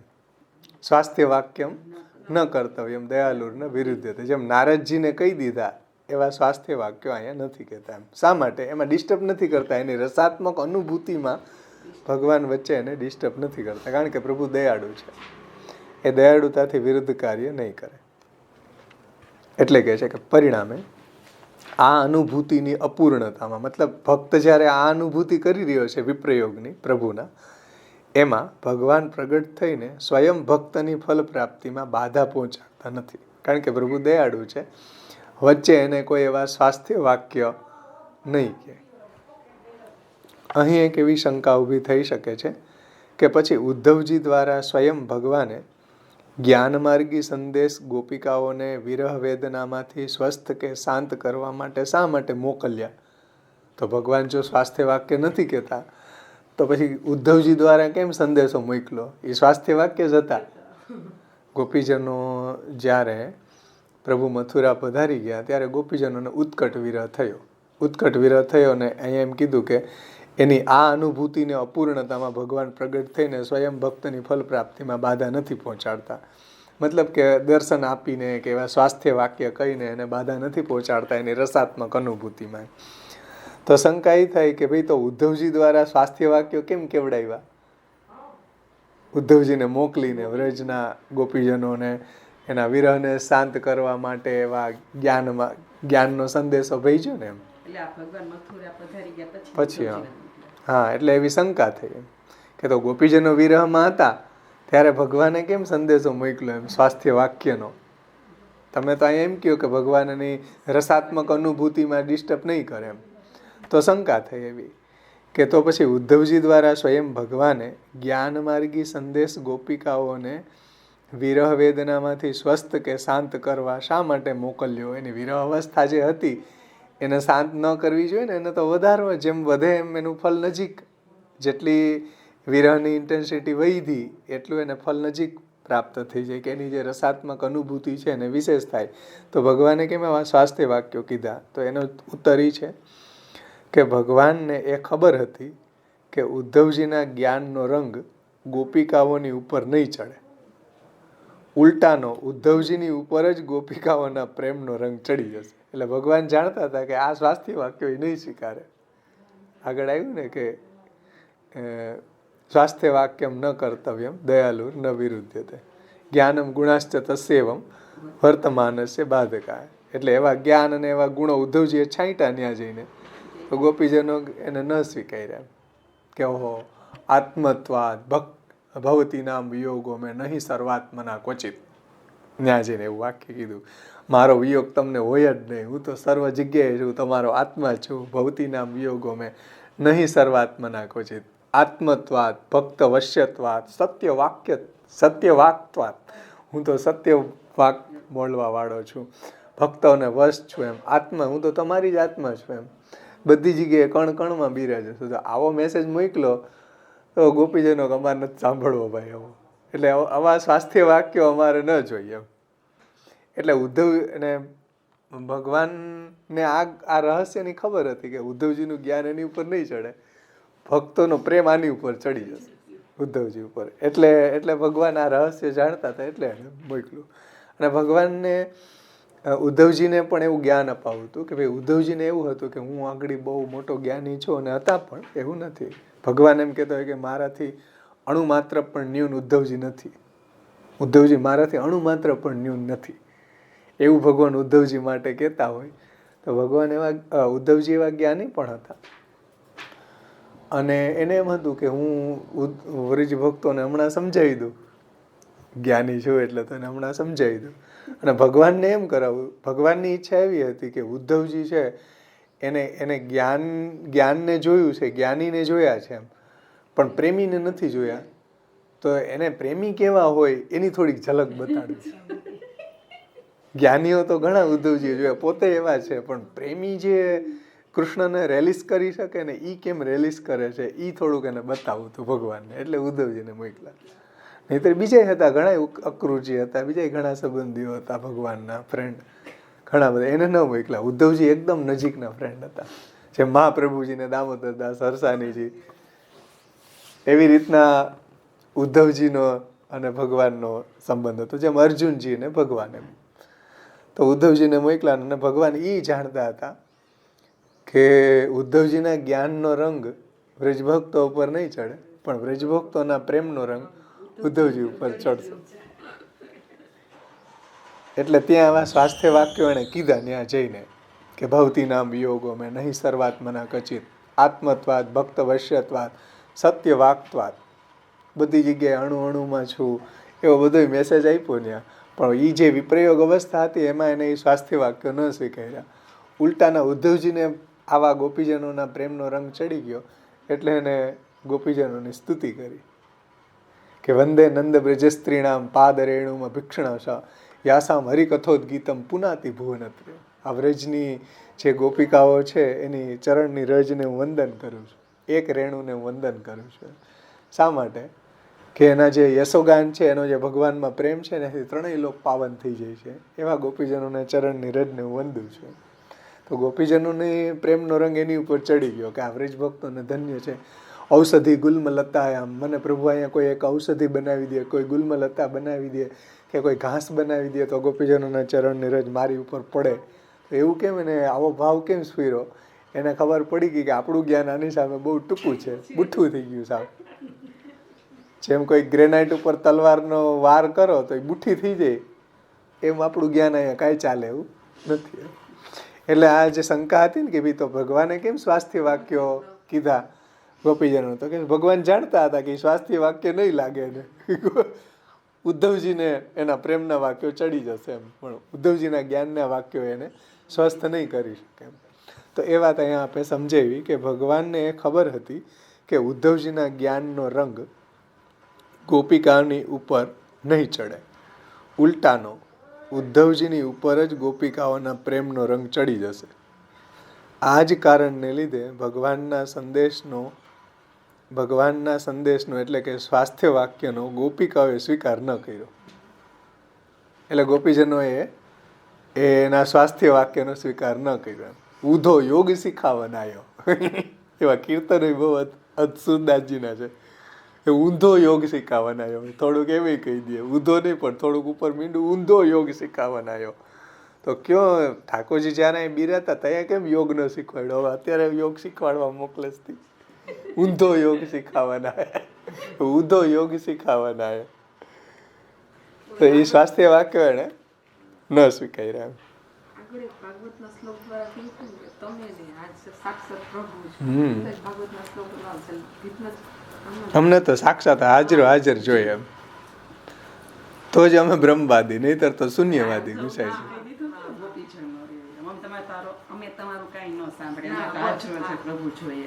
હા, આગળ કહે છે આ કઈ વાત આપણે જોઈએ, સ્વાસ્થ્ય વાક્યમ ન કર્તવ્યમ દયાલુર ન વિરુદ્ધ તેમ. આવી જ રીતે તેમનું અનુકરણ કરીને વિરહાનુભવાર્થ પરિત્યાગ, એટલે આવું ગોપીજનો ત્યાગ પ્રવર્તક છે ને, અહીંયા જે ગોપીજનોને એક્ઝામ્પલ આપ્યું એ જેમ ત્યાગ પ્રવર્તક છે એમ વિરહાનુભવાર્થન તું પરિત્યાગો પ્રશસ્ય. તે આ જે અધિકારી છે એ આ રીતે ગોપીજનોનું અનુકરણ કરે, ગોપીજનોને ગુરુ માનીને, તો આ જ રીતે એમનું અનુકરણ કરીને વિરહાનુભવાર્થ પરિત્યાગ કરવાવાળા ભક્તને જો કોઈ જ્ઞાની અથવા તો મર્યાદા માર્ગી ભક્ત દ્વારા ભાવખંડનની વાતો સંભળાવવામાં આવતી હોય તો એ વાતો સાંભળી જ નથી એમ વર્તવું જોઈએ. પછી ભલે એ વાતો વેદાંત શાસ્ત્રોથી પ્રમાણિત પણ કેમ ન હોય, એટલે ભલે વેદશાસ્ત્રમાં એનું વર્ણન હોય એમ કે ભાઈ બ્રહ્મ છે એ વ્યાપક છે, અણુ એ અણુમાં છે, આ જગત બ્રહ્મનું શરીર છે. હવે આવી વાતો વેદોક્ત છે, શાસ્ત્રમાંય કહી છે, પણ એવું જે વાક્ય છે એનો એ ભક્ત આવી વિરહાવસ્થામાં રહેલો છે એનો સ્વીકાર નથી કરતો. જેમ ઉદ્ધવજીના જ્ઞાનના મેસેજને ગોપીજનોએ ન સ્વીકાર્યો એવી રીતના શાસ્ત્રોક્ત જ હતો. ઉદ્ધવજીએ જે વાત કરી ત્યાં જઈને એ શાસ્ત્રોક્ત જ હતી એમ, પણ ગોપીજનોની જે અવસ્થા હતી એમાં એને એ માફક ન આવી એમ. આ શાસ્ત્રી સિદ્ધાંતોની ઉપેક્ષાથી ભગવાન નારાજ થઈ જશે એમ માની લેવું ન જોઈએ. એટલે આ શાસ્ત્રી સિદ્ધાંત છે ને કે વ્યાપક છે, અણુ એ અણુમાં છે, આવું જે જ્ઞાન છે એ શાસ્ત્રોક્ત જ છે, પણ એનો એ ઓલો સ્વીકાર ન કરે વિરહાવસ્થામાં રહેલો. શા માટે? જ્ઞાનમ ગુણાશ્ચ તસ્યૈવ વર્તમાનસ્ય બાધકા. તો પછી શું આવા વાક્યો ભગવાનનું આવું જ્ઞાનનો સ્વીકાર ન કર્યો તો શું ભગવાન નારાજ થઈ જશે? તો કે નહીં, એવું નહીં થાય, કારણ કે દયાળુ છે, દયાળુતાથી વિરુદ્ધ કાર્ય નહીં કરે. આ શાસ્ત્રી સિદ્ધાંતોની ઉપેક્ષાથી ભગવાન નારાજ થઈ જશે એમ માની લેવું ન જોઈએ, કારણ કે ભગવાન તો દયાળુ છે. તેથી જેમ જ્ઞાનના આવેશમાં શાસ્ત્રી મર્યાદાના ઉલ્લંઘનને ખોટું નથી માનતા ભગવાને, એટલે જ્ઞાનની જે ઉત્કૃષ્ટ અવસ્થા હોય ત્યારે એ પછી વિચરણ કરે, શાસ્ત્રની કોઈ લિમિટેશન કે કોઈ મર્યાદા હોય એને એનાથી પર થઈ જાય, એને કોઈ શાસ્ત્રની મર્યાદાઓ પાડવાનો કોઈ પછી સ્કોપ નથી રહેતા, એ ઉપર ઉઠી ગયો. તો જ્ઞાનની તન્મયતામાં પણ આવી અવસ્થા આવે છે. જ્ઞાન જ્યારે એને એવું સિદ્ધ થઈ જાય પછી એને આવા બધા વિધિ નિષેધોથી ઉપર ઉઠી જાય, પછી શાસ્ત્રથી વિરુદ્ધ આચરણ એનું થાય તો એનું માથું ભગવાન નથી લગાડતા, કારણ કે એ બધાથી ઉપર ઉઠી ગયો. તો જો જ્ઞાનમાં આવી રીતના ઉપર ઉઠી જતો હોય ને એનું ભગવાન માથું ન લગાડતા હોય તો ભાઈ ભક્તિ માર્ગમાં ક્યાંથી લગાડે? કે આવા શાસ્ત્રોક્ત ગુણોનો એ સ્વીકાર ન કરે તો એમાં કંઈ ભગવાનને માથું ન લાગે, જેમ ગોપીજનોએ ન કર્યા. સમજાણું ને? જો તેથી જેમ જ્ઞાનના આવેશમાં શાસ્ત્રી મર્યાદાના ઉલ્લંઘનને ખોટું નથી માનતા ભગવાન, એવી જ રીતના ભાવાવેશમાં ગોપિકાઓ દ્વારા કરવામાં આવેલી ભગવદ ઉપદેશની ઉપેક્ષાનું પણ ખરાબ નહોતું માન્યું ભગવાને. ઉદ્ધવજી દ્વારા જે એને ઉપદેશ મોકલો ભગવાને ન સ્વીકાર્યો ગોપીજનોએ, એમાં કાંઈ ભગવાનને માઠું ન લાગ્યું એમ. સમજી ને? એટલે ઉદ્ધવજીએ જે ઉપદેશ આપ્યો એ ભગવાને જ મેસેજ આપ્યો હતો એમ, કે હું વ્યાપક છું, એટલું બધું રડોમાં, અણુએ અણુમાં છું, તમારા આત્મામાં પણ છું, વગેરે વગેરે. પણ એ સ્વાસ્થ્ય વાક્યનો સ્વીકાર ગોપીજનોએ ન કર્યો, ભલે શાસ્ત્રોક્ત છે છતાંય ભગવાનને એનું કંઈ માઠું ન લાગ્યું. એટલે ભગવાન દયાળુ છે એવા સ્વાસ્થ્ય વાક્યો ન કહે, અને એવા જ્ઞાન અને ગુણો છે એનો એ સ્વીકાર ન કરે તો એમાં કોઈ દોષ નથી. આ કઈ વાત થઈ? વિરહાનુભવાર્થંતુ પરિત્યાગો પ્રશસ્યતે. એ જે ઓલો ચાર્ટ છે સંન્યાસ નિર્ણયનો, જો આ ચાર્ટની અંદર જો 5 નંબરને આપણે જોયા અહીં સુધીમાં. ચાર્ટ આવડો આ સંન્યાસનો ચાર્ટ, જે સંન્યાસ બતાવે ને 6 પ્રકારનો. હા, એની પહેલાનો 5 નંબરનો આપણે જોયો. આ વિરહાનુભવાર્થંતુ પરિત્યાગો પ્રશસ્યતે. હવે 6 નંબરનો આવે જો પ્રપંચ. અધિકારીઓમાં ત્રીજો. ભક્તિવર્ધની વર્ણિત જે અધિકારીઓ છે, હા હા, જાત વ્યસન ગૃહ ત્યાગી, વ્યાવૃત જાત વ્યસન ગૃહ ત્યાગી. ત્રીજો વ્યાવૃત જાત વ્યસન ગૃહ ત્યાગી, એ ભક્તિવર્ધની વર્ણિત 5 અધિકારીઓમાં. હવે પહેલો આવે છે ભક્તિવર્ધની વર્ણિત જે 5 અધિકારી છે ને, એમાં પહેલો સેવા દ્વારા જેનો બીજ ભાવ દ્રઢ થઈ ગયો છે, એને પ્રપંચ વિસ્મૃતિપૂર્વક ભગવદ આસક્તિ થઈ છે, એની હવે વાત આ સંન્યાસ નિર્ણયના ચાર્ટમાં 6 નંબર આપ્યો એને. એ હવે ચેપ્ટર એ અહીંયા સમજાવે છે શ્યામ બાવાશ્રી 6 નંબર કરીને. કારણ કે સંન્યાસ નિર્ણયની અંદર સંન્યાસના પ્રકારો બતાવ્યા ને, એમાં 6 પ્રકારના સંન્યાસ ટોટલી 3 માર્ગમાં થઈને બતાવ્યા. સમજાઈશ ને? હવે ભક્તિવર્ધની વર્ણિત જે 5 અધિકારી છે એમાં પહેલો, અને સંન્યાસ નિર્ણયના ચાર્ટમાં છેલ્લો 6 નંબરનો, કે સેવા દ્વારા જેનો બીજ ભાવ દ્રઢ થયો છે, તો દ્રઢ બીજ ભાવ ગૃહ ત્યાગ પૂર્વક શ્રવણ કીર્તન પરાયણ. બીજ ભાવે દ્રઢેતુ સ્યાત ત્યાગાત શ્રવણ કીર્તનાત. યથા ભક્તિ પ્રવૃદ્ધા સ્યાત તથોપાયો નિરૂપ્યતે બીજ ભાવે દૃઢેતુ સ્યાત ત્યાગાત શ્રવણ કીર્તન. તો એ બીજ ભાવ જે સેવા દ્વારા જેનો થયો છે અને પ્રપંચ વિસ્મૃતિપૂર્વક ભગવદ આસક્તિ જેની સિદ્ધ થઈ છે એની વાત આમાં કરે છે આ 6 નંબરની અંદર. એમાં જુઓ, પ્રપંચ વિસ્મૃતિપૂર્વક ભગવદ આસક્તિના સ્વભાવથી જ પ્રયુક્ત ભક્તિ પછીનો સંન્યાસ. એટલે પ્રપંચ વિસ્મૃતિપૂર્વક ભગવદ આસક્તિના સ્વભાવથી જ આ પરિત્યાગ એનો સિદ્ધ થઈ ગયો છે સહજ. પ્રયુક્ત એટલે એના સ્વભાવના જ કારણે. પ્રપંચ વિસ્મૃતિપૂર્વક ભગવદ આસક્તિના સ્વભાવથી જ પ્રયુક્ત ભક્તિ પછીનો સંન્યાસ. ભક્તિ માર્ગી મધ્યમ અધિકારી રૂપ સંન્યાસ જે ગોપિકાઓની લોક વેદ ત્યાગ પૂર્વક સર્વાત્મ ભાવવાળી ભક્તિની ભાવના કરતી વખતે, જે આગળ આવ્યું ને, ભાવો ભાવનયા સિદ્ધ સાધનમ નાન્ય દિશ્યતે. તો એ ભક્તિની ભાવના કરતી વખતે કરવામાં આવે છે. એટલે ગોપિકાઓની લોક વેદ ત્યાગ પૂર્વક સર્વાત્મ ભાવવાળી ભક્તિની ભાવના કરતી વખતે કરવામાં આવે છે આ ભક્તિ માર્ગી મધ્યમ અધિકારી રૂપ સંન્યાસ. કારણ કે કૌંડિન્યો ગોપિકા પ્રોક્તા ગુરુવ સાધનમ ચ તત્ ભાવો ભાવનયા સિદ્ધ સાધનમ નાન્ય દિશ્યતે ભાવના સાધનમ યત્ર ફલમ ચાપી તથા ભવતે. તો જે ગોપિકાઓની લોક વેદ ત્યાગ પૂર્વક સર્વાત્મ ભાવવાળી ભક્તિની ભાવના, કેવી ભક્તિ? સર્વાત્મ ભાવવાળી લોક વેદ ત્યાગ પૂર્વકની, એ ભક્તિની ભાવના કરતી વખતે કરવામાં આવે છે આ સંન્યાસ. તે ગોપિકાઓનો પરિત્યાગ ન તો આશ્રમ રૂપ છે, ન તો વૈધ એટલે કે જેનું વિધાન કરવામાં, શાસ્ત્રમાં જેનું વિધાન કરવામાં આવેલું છે. એટલે ગોપીજનોના પરિત્યાગ કોઈ ચતુર્થાશ્રમ રૂપ થોડો છે.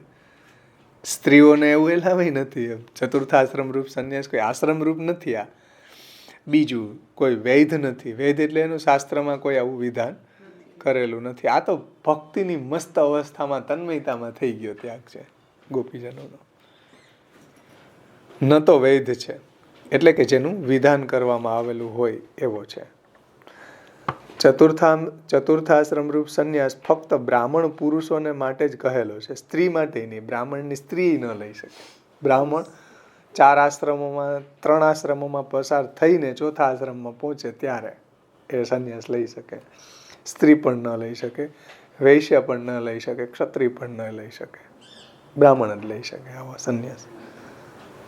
એટલે ચતુર્થાશ્રમ રૂપ સંન્યાસ ફક્ત બ્રાહ્મણ પુરુષોને માટે જ કહેલો છે. જેઓ બ્રાહ્મણ ન હોય તેમને માટે, યા તો સ્ત્રીઓ માટે નથી. શાસ્ત્રની આ ડિસિપ્લિન છે. ગોપિકાઓનો ત્યાગ એ જ કારણથી કોઈ શાસ્ત્ર વિધિથી પ્રેરિત ન હતો. શાસ્ત્ર વિધિમાં તો કોઈ એવું વિધાન નથી સ્ત્રીઓને પરિત્યાગનું. એટલે શાસ્ત્ર વિધિ પ્રેરિત ન હતો. શા માટે? કારણ કે ચતુર્થાશ્રમ રૂપ સંન્યાસ કેવલ બ્રાહ્મણ જ લઈ શકે. સ્ત્રી કે ક્ષત્રિય વૈશ્ય એવા કોઈ ન લઈ શકે. સ્ત્રીઓ માટે નથી. એટલે ગોપીજનોનો જે પરિત્યાગ છે એ કોઈ શાસ્ત્ર વિધિથી પ્રેરિત ન હતો, પરંતુ એમના ચિત્તની ભગવાનમાં ઊંડી લગનીથી પ્રેરાયેલો હતો. એટલે ભગવાનમાં એવો જે પ્રગાઢ ભાવ, ભગવાનમાં જે એની એવી સુદૃઢ પ્રેમ એવો સિદ્ધ થઈ ગયો હતો, એનાથી પ્રેરાઈને એવો થઈ ગયો. તેમની ભગવાનમાં આસક્તિનું સહજ અંગ હતું. એટલે આ જે પરિત્યાગ છે એની ભગવદ આસક્તિનું સહજ અંગ હતું. આવો જે ગોપીજનોનો પરિત્યાગ છે એની ભગવદ આસક્તિ કે ભગવદમાં જે ઉત્કૃષ્ટ પ્રેમ જેનો સિદ્ધ થયો છે એનું અંગ હતું. જેમ ઓલાવને જ્ઞાનનું અંગ હતું ને, આગળ જે સત્યલોક સ્થિતિ જ્ઞાનાત સંન્યાસ એને વિશેષિતા, એવી સંન્યાસ સાથેનું જ્ઞાન હોય તો એની સત્યલોકમાં સ્થિતિ થાય. એમાં આને જે ભક્તિ એવી ઉત્કૃષ્ટ હતી કે એમાં એનો આ પરિત્યાગ થઈ ગયો. એમ પ્રપંચ વિસ્મૃતિપૂર્વક ભગવદ આસક્તિ રૂપ એનો નિરોધ એવો સિદ્ધ થઈ ગયો. એને કારણે પરિત્યાગ એનો સિદ્ધ જ હતો. એમ તો એવી ભગવાનમાં એની એવી ઊંડી લગ્નથી પ્રેરાયેલો હતો, એમની ભગવાનમાં આસક્તિનું સહજ અંગ હતું આવો પરિત્યાગ. એમ સ્વયં ભગવાને ગોપિકાઓના આ અનુરાગમૂલક પરિત્યાગનું વર્ણન આ શબ્દોમાં કર્યું છે. એટલે ભગવાને ગોપીજનોના આ પરિત્યાગનું વર્ણન કર્યું છે ભાગવતજીમાં. સ્વયં ભગવાને ગોપિકાઓના આ અનુરાગમૂલક પરિત્યાગ, આ કેવો હતો? અનુરાગમૂલક એટલે આગળ આવ્યું ને કે આવો પરિત્યાગ છે એ પ્રેમણા સિદ્ધ્યથી નાન્યથા. દુર્લભોયમ પરિત્યાગો પ્રેમણા સિદ્ધ્યથી નાન્યથા. નાન્યથા એટલે બીજા કોઈ સાધનથી આ સિદ્ધ જ ન થાય. પ્રેમથી એવી ઉત્કૃષ્ટ અવસ્થામાં આવો પરિત્યાગ સિદ્ધ થઈ શકે, બાકી કોઈ સાધનોથી સિદ્ધ ન થાય. આગળ કીધું હતું ને આપણને કે 4 આશ્રમથી અલગનો એક પ્રકાર છે આ. એટલે જ જો ચાર્ટમાં જો ભક્તિ માર્ગી છે, એનાથી અલગ જ આ છે ને. આગળ જોયું હતું 5મા પ્રકારમાં ભગવદ વીરાનુભવ ભક્તિયુત્તર સંન્યાસમાં.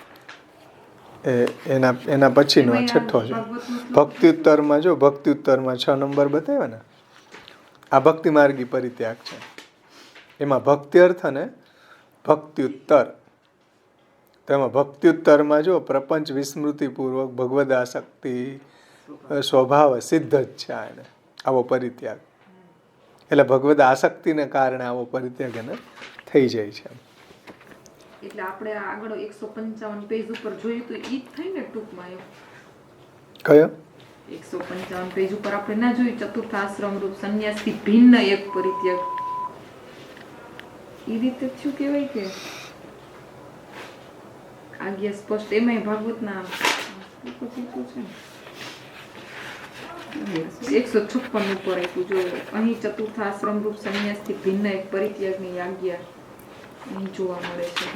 એટલે ઈચ્છો કેવું ને એમ ટૂંકમાં, કારણ કે આ અલગનું એમ ચારે આશ્રમ. હા, એનો ભાગવતમાં જે વર્ણન આવ્યું ને, ભગવાને ત્યાં કીધું છે એકાદશ સ્કંદમાં કે મામેકમ શરણમ આત્માનમ સર્વદેહિનામ યાહી સર્વાત્મ ભાવેન મયાસ્યાહ્ય કુતો ભયમ કેવલેની ભાવેન ગોપ્યો ગાવો ખગા મૃગા યન્ય મૂઢધયો નાગા સિદ્ધામામી ઈરોંજસા. એટલે આવો જે પરિત્યાગ છે એ શાસ્ત્રમાં આ રીતે આવા ભક્તોએ કરેલો છે, એ રીતે બતાવેલો છે.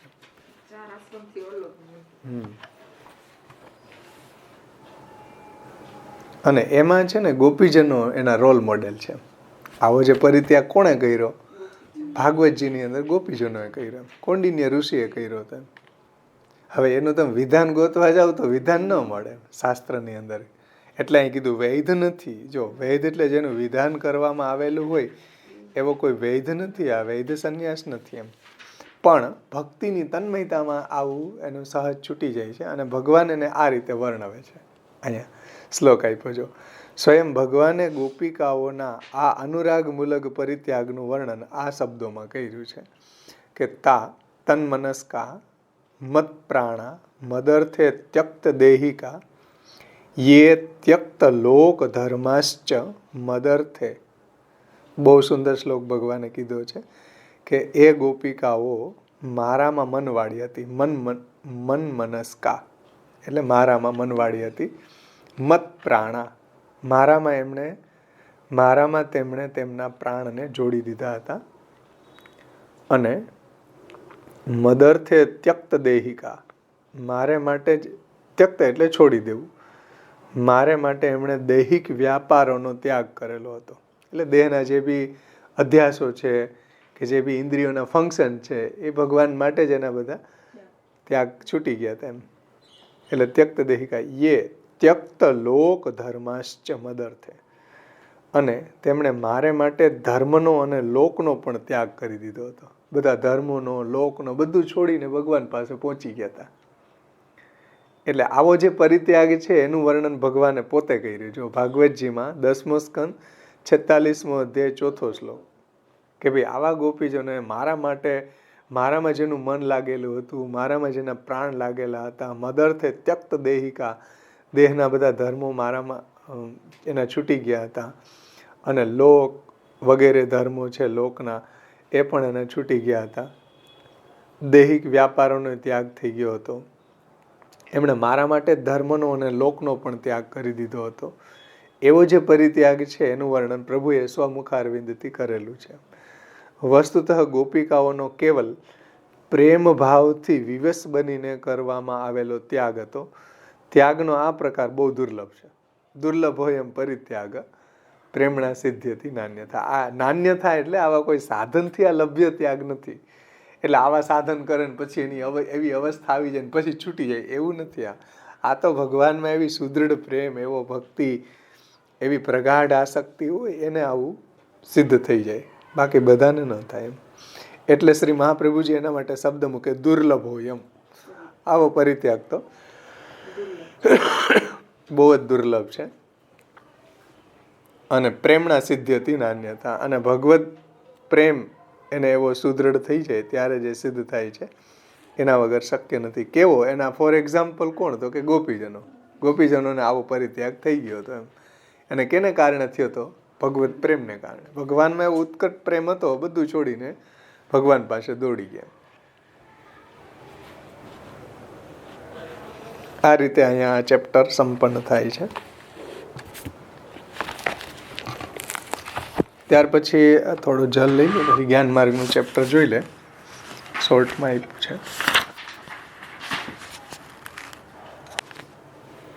ત્યાર પછી વચ્ચે હવે જ્ઞાન માર્ગી ચેપ્ટર શ્રી મહાપ્રભુજી અહીંથી સમજાવે છે. જ્ઞાન માર્ગી ચેપ્ટર તમે જોઈ લો, એમાં એડિંગ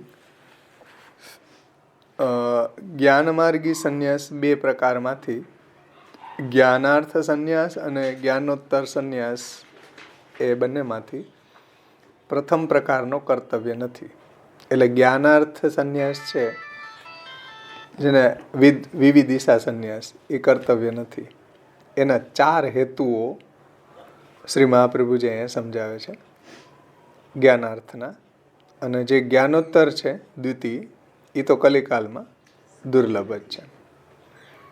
તો 4 હેતુ કયા છે? શ્રી મહાપ્રભુજી એને સમજાવે છે કે જ્ઞાન માર્ગે તુ સંન્યાસો દ્વિધોપી વિચારિતઃ જ્ઞાનાર્થમ ઉત્તરાંગમ ચ સિદ્ધિ જન્મ સતય પરમ જ્ઞાનંચ સાધનાપેક્ષમ યજ્ઞાદિ શ્રવણાન્મતમ. આમાં જો પહેલું 4 કારણ બતાવ્યા ને, જ્ઞાનાર્થ સંન્યાસ છે કર્તવ્ય નથી. એના 4 હેતુ શ્રી મહાપ્રભુજી અહીં સમજાવે છે કે જ્ઞાન માર્ગે તું સંન્યાસો દ્વિધોપી વિચારિતા. જ્ઞાન માર્ગમાં સંન્યાસ જે છે 2 પ્રકારનો વિચારવામાં આવે છે. જ્ઞાનાર્થમ એક અને ઉત્તરાંગમ ચ એટલે બીજો જ્ઞાનોત્તર ઉત્તરાંગમ. સિદ્ધિ જન્મ સતય પરમ, એમાં આ જે સંન્યાસ છે જ્ઞાન માર્ગ, એની સિદ્ધિ હજારો જન્મે 100 જન્મે થાય છે. એક કારણ. બીજું કારણ જ્ઞાનંચ સાધનાપેક્ષમ યજ્ઞાદિ શ્રવણાન્મતમ. જ્ઞાન છે એ સાધનની અપેક્ષા રાખે છે. યજ્ઞ અને શાસ્ત્રનું શ્રવણ વગેરે જે છે એના એવા સાધનોની અપેક્ષા એમાં રહે છે. એ બીજું કારણ. ત્રીજું અતઃ કલૌસ સંન્યાસ પશ્ચાતાપાય નાન્યથા. અને ત્રીજું કલિકાલ, એટલે કલિયુગની અંદર સંન્યાસ છે એ પશ્ચાતાપ માટે જ હોય છે. પાષંડિત્વમ ભવેત ચાપી તસ્માત જ્ઞાને ન સંન્યાસેત. એટલે જ્ઞાન માર્ગની અંદર શું થાય પછી? છેલ્લે પાખંડી બની જાય છે. એટલા માટે જ્ઞાન માર્ગમાં સંન્યાસ ન લેવો જોઈએ. સૂતરામ કલિદોષાણામ. શા માટે ન લેવો જોઈએ? સૂતરામ કલિદોષાણામ પ્રબલત્વાત ઇતિ સ્થિતિ. કલિયુગના દોષો પ્રબલ છે, એટલા માટે જ્ઞાન માર્ગી સંન્યાસ ન કરવો જોઈએ. એ રીતે શ્રી મહાપ્રભુજીએ 4 કારણો સમજાવ્યા. આપણે એને વ્રજભાષામાં પુષ્ટિ વિધાનમાંથી જોઈ લે. જ્ઞાન માર્ગે તું સંન્યાસો દ્વિધોપી વિચારિત. भावार्थ ज्ञान मार्ग में जो संन्यास है सो तो ज्ञान होवे के लिए पूर्वांग तथा ज्ञान भये पीछे उत्तरांग. એના માટે આપણે જ્ઞાનાર્થ અને જ્ઞાનોત્તર, વિવિદિશા संन्यास અને विद्वत संन्यास, ऐसे 2 प्रकार को कहो है. परंतु वह 2 तरह के संन्यास तथा ज्ञान सु सैकड़ों जन्म में मोक्ष मिले हैं. परंतु वह 2 तरह के संन्यास तथा ज्ञान सु એટલે 2 પ્રકારનો સંન્યાસ લીધો, જ્ઞાનાર્થ અને ज्ञानोत्तर तथा ज्ञान सु सैकड़ों એટલે हजारों जन्म में मोक्ष मिले है और यज्ञादिकन को श्रवण है तासु ज्ञान हूँ साधन की अपेक्षा राखे એટલે જ્ઞાન માર્ગમાં શું હોય કે યજ્ઞ આદિક કરે, શાસ્ત્રનું શ્રવણ કરે, એનાથી શું થાય? અંતઃકરણની શુદ્ધિ થાય અને અંતઃકરણ શુદ્ધ થાય પછી એમાં જ્ઞાન સ્થિર થાય. એટલે જ્ઞાન છે એ સાધનની અપેક્ષા રાખે. જેમ આપણે ભગવાનનું શ્રવણ કીર્તન કરવું હોય તો એમાં કોઈ સાધનની અપેક્ષા નથી કે હાલો ભાઈ પહેલાં યજ્ઞ કરો પછી તમે શ્રવણ કરો તો તમારું અંતઃકરણ શુદ્ધ થાય. એવું નહીં, શ્રવણ કરો તો એની મેળે જ અંતઃકરણ શુદ્ધ થાય. અંતઃકરણ શુદ્ધ કરવા માટે આપણે શ્રવણ નથી કરતા એમ. એટલે કોઈ સાધનની અપેક્ષા નથી આપણે ત્યાં. મહાપ્રભુજીએ કીધું કોઈ શ્રવણ કીર્તન તસ્માત ભારત શરૂઆતમાં ભગવાન હરિર ઈશ્વર શ્રોતવ્ય કીર્તિતવ્ય સ્મર્તવ્ય છે ઈચ્છતા અભયમ. જેને ભગવાનના ચરણની પ્રાપ્તિની ઈચ્છા હોય એને ભગવાનનું શ્રવણ કરવું, કીર્તન કરવું અને સ્મરણ કરવું. તો આમાં કોઈ સાધનની અપેક્ષા નથી. પ્રભુનું શ્રવણ કીર્તન સ્મરણ ભક્તિ કરવી એમ. પહેલાં શ્રવણ કરવી, શ્રવણ ભક્તિ બતાવી નવધા ભક્તિમાં એમ.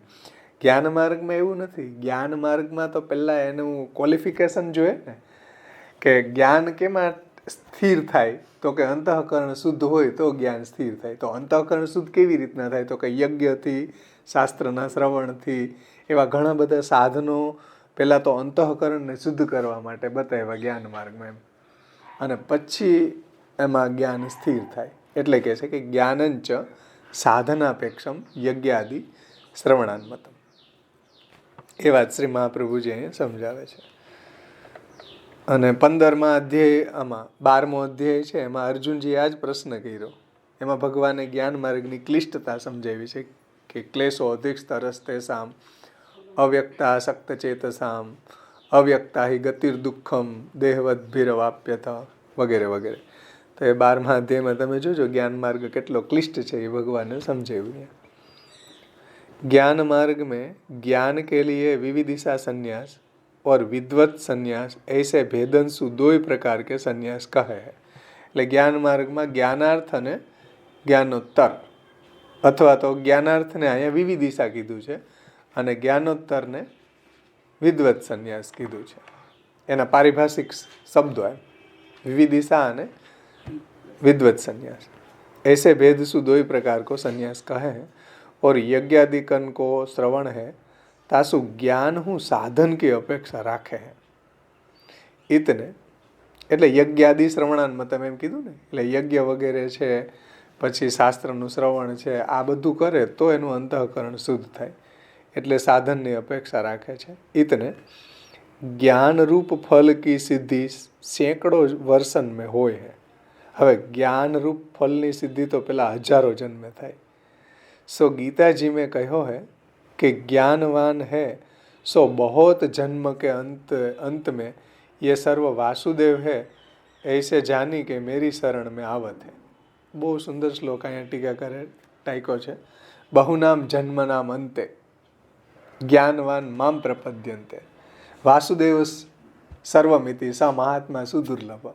હજારો જન્મ પછી એને એવી અકલ આવે છે કે આ સર્વ વાસુદેવ રૂપ છે, આ જગત બધું ભગવદ રૂપ છે, પછી ભગવાનને શરણે આવે હજારો વર્ષો પછી. ત્યાં સુધી તો એના જ્ઞાનના અહંકારમાં જ ફરતો.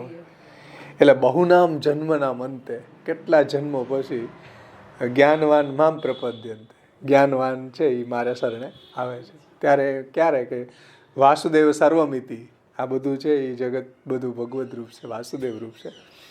ક્યારે? હજારો જન્મ પછી એને એવું સમજાય. આપણને મહાપ્રભુજીએ પહેલાં સમજાવી દીધું સિદ્ધાંત મુક્તાવલીમાં. અતસ્તુ બ્રહ્મવાદેન કૃષ્ણ બુદ્ધિર વિધિતા. ફર્સ્ટ સ્ટેપમાં સિદ્ધાંત મુક્તાવલીમાં જ આ વાત સમજાવી દીધી. ભગવાન ગીતાજીમાં જ્ઞાનીઓ માટે એમ કે બહુનામ જન્મના મંતે જ્ઞાનવાન મામ પ્રપદ્યંતે, હજારો જન્મ પછી મારે શરણે આવે. ત્યાં સુધી તો એના અહંકારમાં જ ફરતો હોય, શરણે ક્યાંથી આવે? જ્યારે એને એવી સમજ આવે કે આ વાસુદેવમ સર્વમિતિ, ત્યારે એ ભગવાનની શરણાગતિ ગ્રહણ કરે અને પછી એનો આરો આવે ભગવાનની શરણાગતિ પછી. એટલે કહે છે કે જ્ઞાનવાન હૈ સો બહોત જન્મ કે અંત में ये सर्व वासुदेव है, એટલે ભગવદ રૂપ છે સર્વ કાંઈ. ऐसो जानी કે મેરી શરણ में आवत है સો મહાત્મા અત્યંત દુર્લભ है. એટલે આવો મહાત્મા જે થવો એ તો બહુ દુર્લભ છે, બહુ કઠિન છે એમ. કે કોઈ જ્ઞાની એવો જાય કે હજારો જન્મે એને આવી બુદ્ધિ થાય કે ભગવાનને શરણે જવું જોઈએ, સર્વ કાંઈ ભગવદ રૂપ છે. તામે સબ વાસુદેવ રૂપ है, ऐसी शरणागति ज्ञानवान को बहुत जन्म के अंत में હોય વે કો કહ્યો है. એટલે અહીં કીધું છે કે જ્ઞાનંચ સાધનાપેક્ષમ સિદ્ધિ જન્મ સતય પરમ. એમ કીધું ને, જ્ઞાનાર્થમ ઉત્તરાંગંચ સિદ્ધિ જન્મ સતય પરમ. હજારો જન્મ પછી એને આવું સિદ્ધ થાય છે. એટલે ભગવાને ગીતાજીમાં આ વાત કહી છે. अब कलयुग में संन्यास कछु फल सिद्ध नहीं हुए है सो कहत है.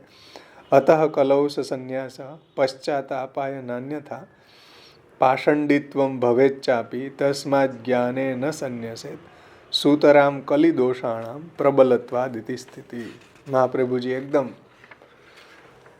લાલ રેડ ક્રોસ બતાવે છે કે ભાઈ આમાં તો જવું જ નહીં. આ જ્ઞાન માર્ગી સંન્યાસ અત્યારે કલિકાલમાં કાંઈ સિદ્ધ થવાનું નથી. અને આપણે જોઈએ જ છીએ અત્યારે આ બધા જે લોકો ભગવા પહેરીને નીકળી ગયા બધા, એની હાલત કેવી છે, બહુ ખતરનાક હાલત છે, આરૂઢ પતિત જેવી. હવે તો ન ગૃહસ્થી થઈ શકે, ન સંન્યાસી તે નહીં છોડી શકાય. હવે તો બહુ હાલત ખરાબ થઈ ગઈ. એટલે પછી એ લોકો પાખંડ કરવું પડે બધું. પૈસા ભેગા કરી દીધા, ગાડીમાં ફરી રહ્યા છે. આ તો લક્ઝરી સંન્યાસ છે. આ સંન્યાસનું તો એમાં રૂવાટું નથી. અહીંયા જે શાસ્ત્રી સંન્યાસ છે એમાં એક છાંટોય નથી.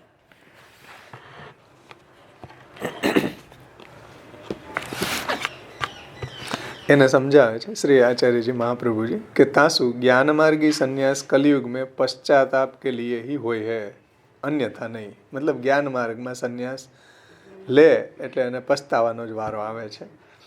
ઓર પાખંડીપણું હોય છે. પાખંડીપણું થઈ જાય કારણ કે હજી જે બધી વાસનાઓ એટલી બધી એમને એમ જ પડી છે. કોઈ વસ્તુમાં વૈરાગ્ય નથી અને પછી બધું છોડી દે. પછી કંઈક ને કંઈક જે ઇન્દ્રિયો છે એના આવેગો છે, શબ્દ, સ્પર્શ, રૂપ, રસ, ગંધ, એ બધા તો એમને એમ છે.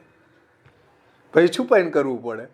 લૌકિકની અંદર ઘરમાં રહેતા ગૃહસ્થાશ્રમમાં તો એમાં કંઈ વાંધો નથી કે ભાઈ ગૃહસ્થીઓ બધા ખાઈ પીને આનંદથી ભોજન કરીને ઘરમાં રહે, સુવે, ટીવી જોવે, બધી મોબાઈલ લે, મોજ મજા કરે. એને કોઈ કાંઈ નહીં. પણ કોઈ સંન્યાસી આવું કરે તો પછી પાખંડ કરવું પડે, છુપી રીતે કરવું પડે આવું બધું. એટલે કે છે કે પાખંડીપનો હું હોય જાવે. તાસુ જ્ઞાન માર્ગ મેં સંન્યાસ ગ્રહણ ન કરે. ક્यों? જો કલી કે દોષ અતિશય પ્રબલ હે. કારણ કે આ કલિયુગ છે, અત્યારે એ પરિત્યાગ કરે તો એને શાંતિથી જીવી જ ન શકે એમ. કારણ કે બધી જગ્યાએ એવું એટમોસ્ફિયર અને દુસંગ જ છે બધી જગ્યાએ. તો જાય ક્યાંય.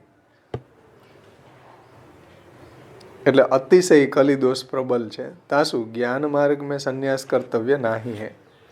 ટીકામાં સમજાવે છે ઋષિલાલજી, इतने ज्ञान है सो कर्म ધ્યાન તથા ભક્તિ રૂપ સાધન की અપેક્ષા રાખત है. એટલે જ્ઞાન માર્ગની અંદર પણ જુઓ, કર્મ, આ યજ્ઞાદિક, પછી ધ્યાન, પછી ભક્તિ, આવું બધું હોય અને ત્યારે એનું અંતઃકરણ શુદ્ધ થાય. અંતઃકરણ શુદ્ધ થાય પછી એમાં જ્ઞાન ઠરે. મતલબ કે કોઈક સાધનની અપેક્ષા જ્ઞાન રાખે છે. તામે પ્રમાણ કહત है जो ज्ञान की उत्पत्ति में सब साधनन की अपेक्षा है. એટલે ઘણા બધા સાધનો કરે ત્યારે એને જ્ઞાન સિદ્ધ થાય. જૈસે કહું दूर देश में प्राप्त હોય, जैसे कहूँ दूर देश में प्राप्त होइवे में अस्वादिकन की अपेक्षा होते. મતલબ કે જ્ઞાન પ્રાપ્ત કરવા માટે, જ્ઞાન મેળવવા માટે દૂર દેશમાં જવું પડે.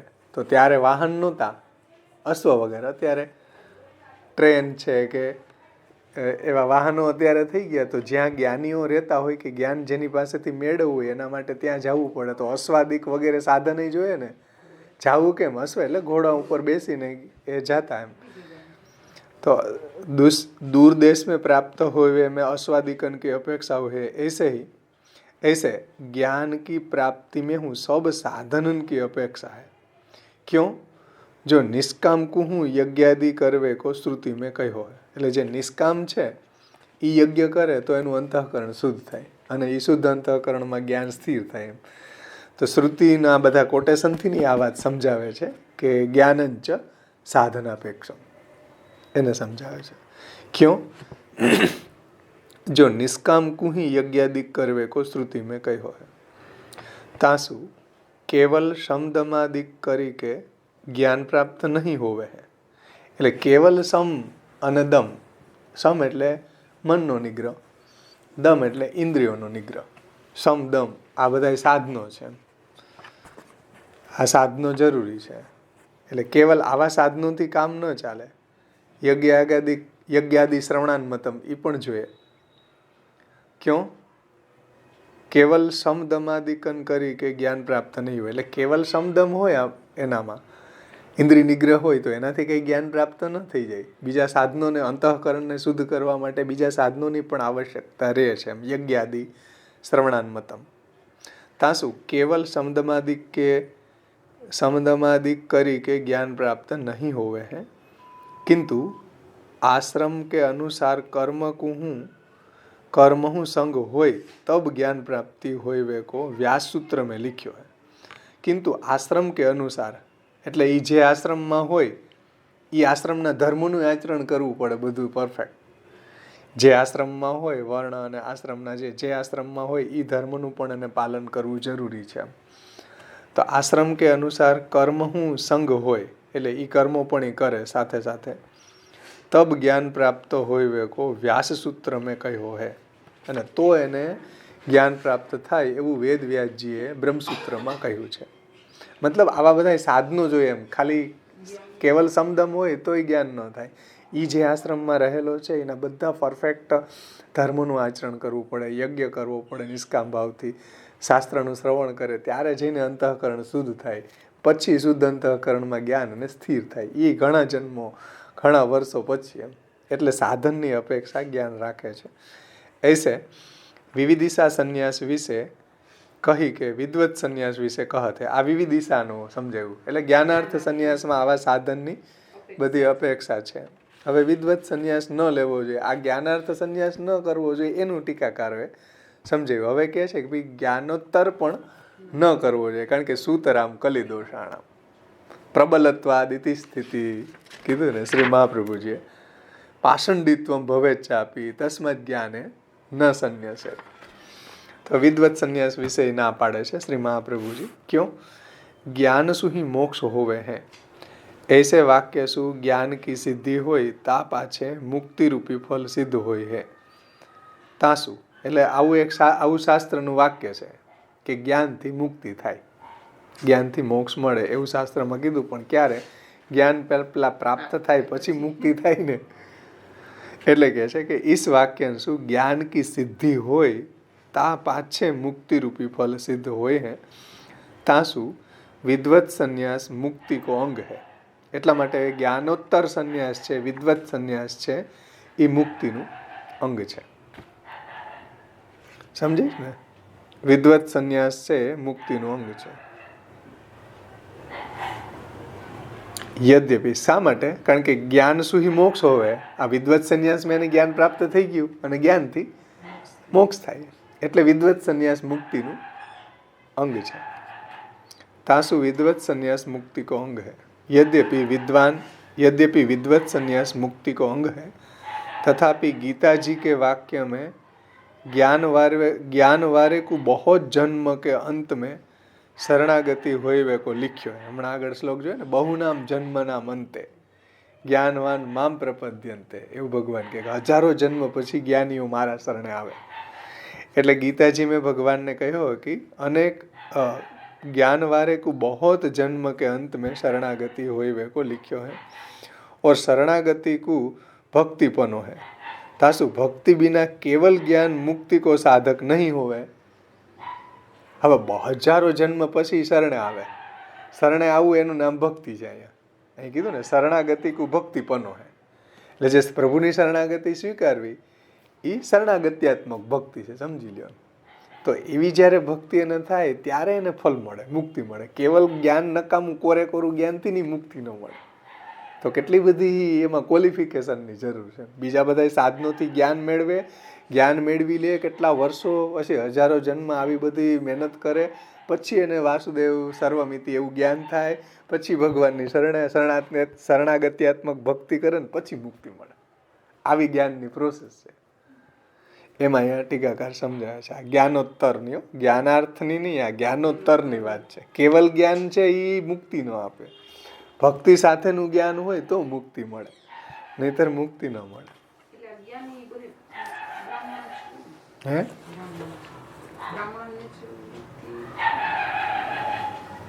હા, ત્યાગની વાત છે ને, સંન્યાસ સાથેનું જ્ઞાન. આગળ આવ્યું કે બ્રાહ્મણને જ એલાવ છે, સ્ત્રી શૂદ્રને એલાવ નથી કોઈ. અને મુક્તિનો અધિકારી બ્રાહ્મણ જ છે, બધાય નથી. બ્રાહ્મણ યોનિમાં જ મુક્તિ મળે. એમાં એને જ્ઞાન પ્રાપ્ત કર્યું, આ બધા સાધનો કર્યા, અને એમાં કેટલા જન્મો એના જાય, પછી એને ભગવાનની શરણાગતિ કરે, પછી એને આ સર્વ વાસુદેવ છે એવું લાગે, એટલે ભગવદ રૂપ છે એવું લાગે, ને પછી ભગવાનની શરણાગત્યાત્મક એટલે શરણે આવે કેવલ, પછી એનાથી એને ભક્તિથી મુક્તિ મળે. કેવલ કોરા જ્ઞાનથી મુક્તિ ન મળે. એમાં એ સમજાવે છે. આગળ એ વાક્ય આવશે, હમણાં જ આપણે જલભેદની ભૂમિકામાં જે આવ્યો હતો શ્લોક, આગળ આમાં એ ટાઈકો છે ટીકાકારે. એટલે કેવલ નિરંજન જ્ઞાન છે એ મુક્તિ ન આપી શકે એમ. ભક્તિ સાથેનું જ્ઞાન હોય તો મુક્તિ મળે. તો બહોત જન્મ કે અંત में शरणागति हुई वे को लिखो है और शरणागति को भक्तिपनो है. શરણાગતિ એટલે અહીંયા ભક્તિપણું. તાસુ ભક્તિ બિના, ભક્તિ એટલે અહીંયા શરણાગતિ, ભક્તિ બિના એટલે શરણાગત રૂપ ભક્તિ એમ. તો केवल ज्ञान मुक्ति को साधन नहीं है और यज्ञ, હમણાં આવ્યું ને, જ્ઞાનંચ સાધનાપેક્ષમ યજ્ઞાદિ શ્રવણાન્મતમ. એને સમજાવે છે કે જ્ઞાન चित्त की शुद्धि को कारण है, केवल ज्ञान मुक्ति को साधन नहीं हुए हैं, और यज्ञ चित्त की शुद्धि को कारण है. એટલે સાધનોની અપેક્ષા રાખે ને, યજ્ઞ કરે તો અંતઃકરણ શુદ્ધ થાય એમ. સો નિષ્કામ કિયો હોય તબ ही चित्त की શુદ્ધિ કરે, નહીતર તો પાછું એક દૂર થાય ને બીજા બે માં ફસાય. બકરું નીકળ્યું તો ઊંટ પેસું, એ પેઠું એવું થાય. બકરું ક્યાં કાઢવા ગયા, બકરું પેસી ગયું ઊંટ. મતલબ કે જો સકામ યજ્ઞ હોય તો પાછું તો એક સકામ યજ્ઞથી તો સામે માથે અંતઃકરણ શુદ્ધ થવાને બદલે મલિન થાય. કારણ કે કામના છે ને એ અંતઃકરણનો મેલ છે. કામના નિષ્કામ યજ્ઞ કરે તો અંતઃકરણ શુદ્ધ થાય. કામના છે એ તો માણસને ફસાવી દે ને. સંસારમાં હોય સંસારની કામના, બીજું શું, એવા હેતુથી યજ્ઞ કરે તો એ સામે માથે એ ઉલમાંથી ચૂલમાં પડ્યો કહેવાય. એટલે નિષ્કામ યજ્ઞ કરે તો અંતઃકરણની શુદ્ધિરૂપી ફલ થાય ને એ શુદ્ધ અંતઃકરણમાં એને જ્ઞાન સિદ્ધ થાય. અને એવા હજારો જન્મ થાય પછી એને અકલ આવે. વાસુદેવ સર્વમિતિ જ્ઞાનવાન મામ પ્રપદ્યંતે, જ્ઞાનવાન ભગવાનને શરણે જાય. તો એવી ભક્તિ સાથે વળે જ્ઞાનની સાથે, પછી મુક્તિ મળે. એટલે હજારો જન્મે, સેંકડો જન્મે એનો આરો આવે. જ્ઞાનંચ સાધના ઉત્તરાંગંચ સિદ્ધિ જન્મ સતય પરમ. હવે આપણી ભક્તિની કિંમત થાય કે મહાપ્રભુજી આપણને સાવ મલાય ભક્તિ કેવી આપી. કોઈ સાધન નહીં, બસ શ્રવણ કરો. તસ્માત ભારત સર્વાત્મા ભગવાન હરિર ઈશ્વર શ્રવણ શ્રોતવ્ય કીર્તિતવ્ય સ્મર્તવ્ય છે ઈચ્છતા. હવે કેવલ શ્રવણાદિ કરે ને તોય ભગવાન મળી જાય ઈ જ જન્મમાં. અહીંયા તો હજારો જન્મ વયા જાય પછી શાંત ઠેકાણે આવે, જ્ઞાન સ્થિર થાય, થવું હોય તો થાય, નહીતર પાછા એવા બીજા લટકી રહીએ કે એવા બધા દુસંગ લાગી જાય તો પાછા પડે. સિદ્ધ જ ન થાય. અત્યારે તો સાવય ન થાય. કરોડોમાં કોઈક એકનું થતું હોય તો થતું હોય, બાકી મહાપ્રભુજી તો સાવ ના પાડે કે અત્યારે પોસિબલ નથી આવું. ભગવાને 550,000 વર્ષ પહેલા એમ કીધું કે જ્ઞાન માર્ગમાં એ સિદ્ધ થવું કઠિન છે. ભગવાને 5,500 વર્ષ પહેલા અર્જુનજીને આ વાત 12મા અધ્યાયમાં કરી કે જ્ઞાન છે એ ક્લેશો અધિક સ્તરસ્તે સામ અવ્યક્તા શક્ત ચેતસામ. આ જ્ઞાનની સાધના જ બહુ પહેલા તો ક્લેશવાળી છે. અવ્યક્તા હિ ગતિ દુઃખમ, બહુ દુઃખથી એને આવી ગતિ પ્રાપ્ત થાય. 12મા અધ્યાયમાં જુઓ. આ તો ત્યારે ભગવાને કીધું. અત્યારે શું હાલત હોય, મહાપ્રભુજી 550 વર્ષ પહેલા કીધું કે પાષંડિત્વમ ભવેત ચાપી તસ્માદ જ્ઞાને ન સંન્યાસે. આ ત્યારે કીધું. હવે અત્યારે આપણે જોઈએ છીએ કે હાલત આ બધા ત્યાગીઓની. ત્યાગીઓ શું કરે છે? બધા લોકોને ઇન્ડિયાને પૂછો, તમને બધાને ખબર છે ત્યાગીઓ શું કરે છે. કોઈને એવું નહીં હોય કે આની ખબર નહીં હોય. જો આવી હાલત છે. એટલે મહાપ્રભુજી કે પ્લીઝ સ્ટોપ. અતઃ કલૌસ સંન્યાસ પશ્ચાતાપાય નાન્યથા પાષંડિત્વમ ભવેત ચાપી તસ્માદ જ્ઞાને ન સંન્યાસ. તો આને કન્ડિશન બતાવે છે આપણને ક્યારે આ બધું સિદ્ધ થાય એમ. તો એ અહીં ટીકાકાર સમજાવે છે કે तासु भक्ति बिना केवल ज्ञान मुक्ति को साधन नहीं है और यज्ञ चित्त की शुद्धि को कारण है, सो निष्काम कियो होय तब ही चित्त की शुद्धि करे हैं. ऐसो निष्काम यज्ञ करे तब ही चित्त शुद्ध होय के ज्ञान प्राप्त होवे. એટલે જ્ઞાનંચ साधनापेक्षम यज्ञादि श्रवणान्मतम એ સમજાયું. ज्ञान मार्ग में विविदिशा संन्यास में साधनन की अपेक्षा बहुत रहत है. ता सिवाय ज्ञान को उदय न હોય. એટલે આવા બધા સાધનો કરે તો અંતઃકરણમાં જ્ઞાનનો, બ્રહ્મ જ્ઞાનનો, જ્ઞાન એટલે અહીંયા બ્રહ્મ જ્ઞાન, જ્ઞાન માર્ગની જે સાધના છે એમાં એ બ્રહ્મ જ્ઞાન એને પ્રાપ્ત થાય. જે ઉપનિષદમાં બતાવ્યું ને એ. તા સિવાય જ્ઞાન કો ઉદય ન હોય. તથાપિ દુરાગ્રહસો યદિ કોઈ સંન્યાસ ગ્રહણ કરે, એટલે એવું જ્ઞાન હજી એને સિદ્ધ નથી થયું, હજી અંતઃકરણ શુદ્ધ નથી થયું, ઇન્દ્રિયોના જે અધ્યાસો હજી એટલા પ્રબલ છે ને, એવો જો ત્યાગ કરે તો ऐसो संन्यास ग्रहण करे, दुराग्रहसो यदि કોઈ संन्यास ग्रहण करे तो वैसो संन्यास पश्चाताप के लिए ही होवे. આવો સંન્યાસ છે એ પશ્ચાતાપ માટે જ હોય છે. મતલબ કે અતઃ કલૌસ સંન્યાસ પશ્ચાતાપાય નાન્યથા પાષંડિત્વમ ભવેત ચાપી તસ્માદ જ્ઞાને ન સંન્યાસે. ઇતનો ही નહીં પરંતુ પાખંડીપનો હોવે. એટલે પોતાને તો પશ્ચાતાપ થાય એટલું જ નહીં, પણ પાખંડી બની જાય છે. ક્યું? જો સમદમાદિક કચ્છું સિદ્ધ ન ભયો હોય, એટલે સમદમ નથી, અંતઃકરણનો નિગ્રહ નથી, મન નિગ્રહમાં નથી, ઇન્દ્રિયોનો નિગ્રહ નથી. શમ ને દમ. દમ એટલે બાહ્ય નિગ્રહ, બાહ્ય ઇન્દ્રિયોનો નિગ્રહ, અને શમ એટલે આંતરિક ઇન્દ્રિયોનો નિગ્રહ. તો હજી સમદમ કાંઈ નથી, ઇન્દ્રિયોનો કોઈ નિગ્રહ નથી, અને ભગવા પહેરી લે, ટકો મુંડો થઈ જાય, પછી તો બધી ઇન્દ્રિયોના આવેગો તો એમનેમ જ છે હજી. એટલે શ્રી મહાપ્રભુજી સમજાવે છે કે પરંતુ સમદમાદિક કછું સિદ્ધ ન ભયો હોય और संन्यास ग्रहण करे तब ભિક્ષાદિકન કી શુદ્ધિ હોય નહીં.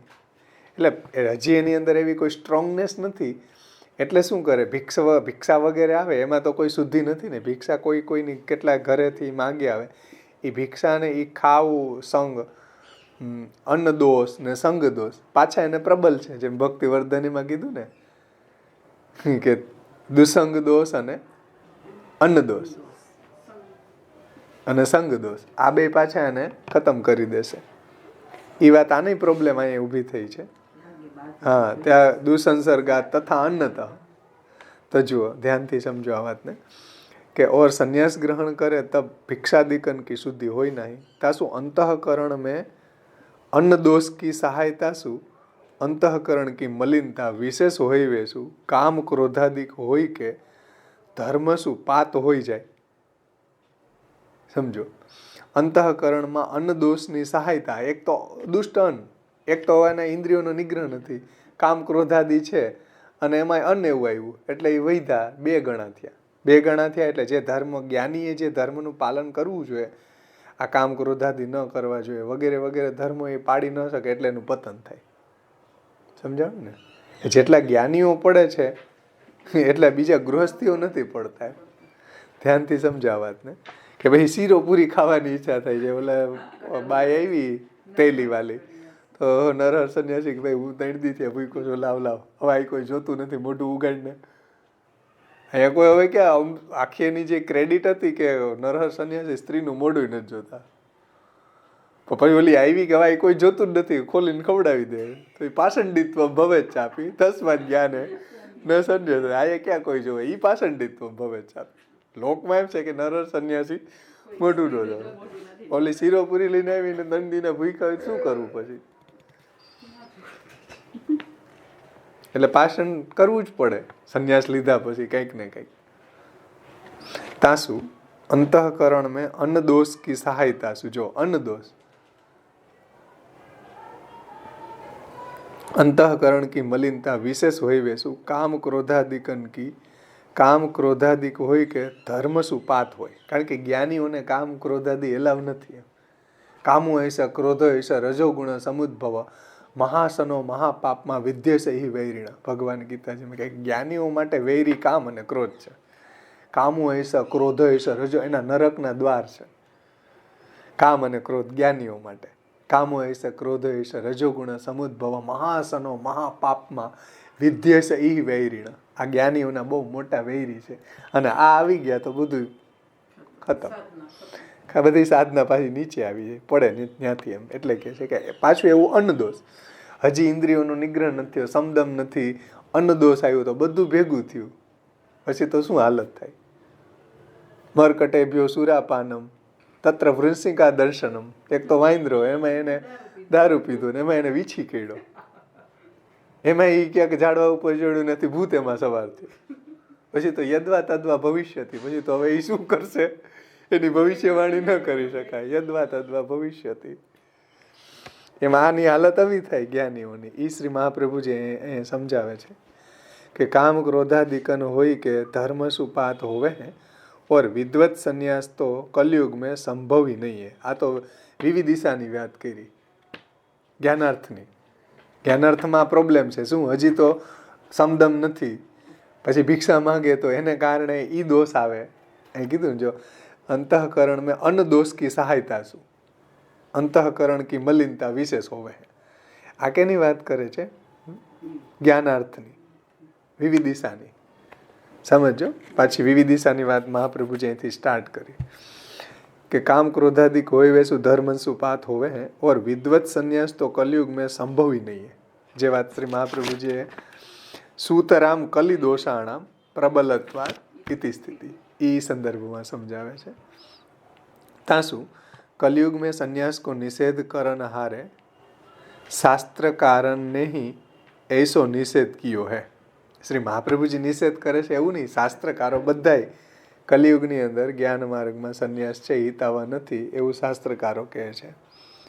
શાસ્ત્ર કારણ નહીં નિષેધ કિયો હે જો કલિયુગ મેં સંન્યાસ નાહી કરનો.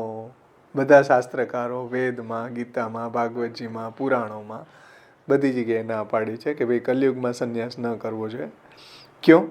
જો સંન્યાસ में इतनो प्रयत्न है ऐसे जानी के हूँ अपनी प्रतिष्ठा की वृद्धि के लिए संन्यास ग्रहण करे तो संन्यास आश्रम के धर्म निभी सके नहीं. ध्यानથી समझो આ વાતને કે कलयुग में संन्यास नहीं करनो. क्यों? जो संन्यास में इतनो प्रयत्न है, આગળ જો ને જ્ઞાનન છે સાધનાપેક્ષમ યજ્ઞાદि श्रवणान्मतम वगैरह, जो इतनो प्रयास करना पड़े है ऐसे जानी के हूँ अपनी प्रतिष्ठा की वृद्धि के लिए संन्यास ग्रहण करे. એટલે આ બધું જાણે, આટલા બધા સાધનો કરે, પણ એનું રીઝન એવું લાગે કે આ બધું આ કરીને આપણી પ્રતિષ્ઠા થાય ને, બધા આપણા પગ પૂજશે, આપણા શિષ્યો થશે, એવી એની પ્રતિષ્ઠાને હેતુથી જો એ સંન્યાસ કરે તો એ સાવે સાવ ખતમ થઈ જશે. તો प्रतिष्ठा की वृद्धि के लिए संन्यास ग्रहण करे तो संन्यास आश्रम के धर्म निभी सके नहीं. તો એ પ્રતિષ્ઠા મારી આ એરપોર્ટથી ઓલા એરપોર્ટ તમે સંન્યાસના ધર્મો પાડે ક્યારે?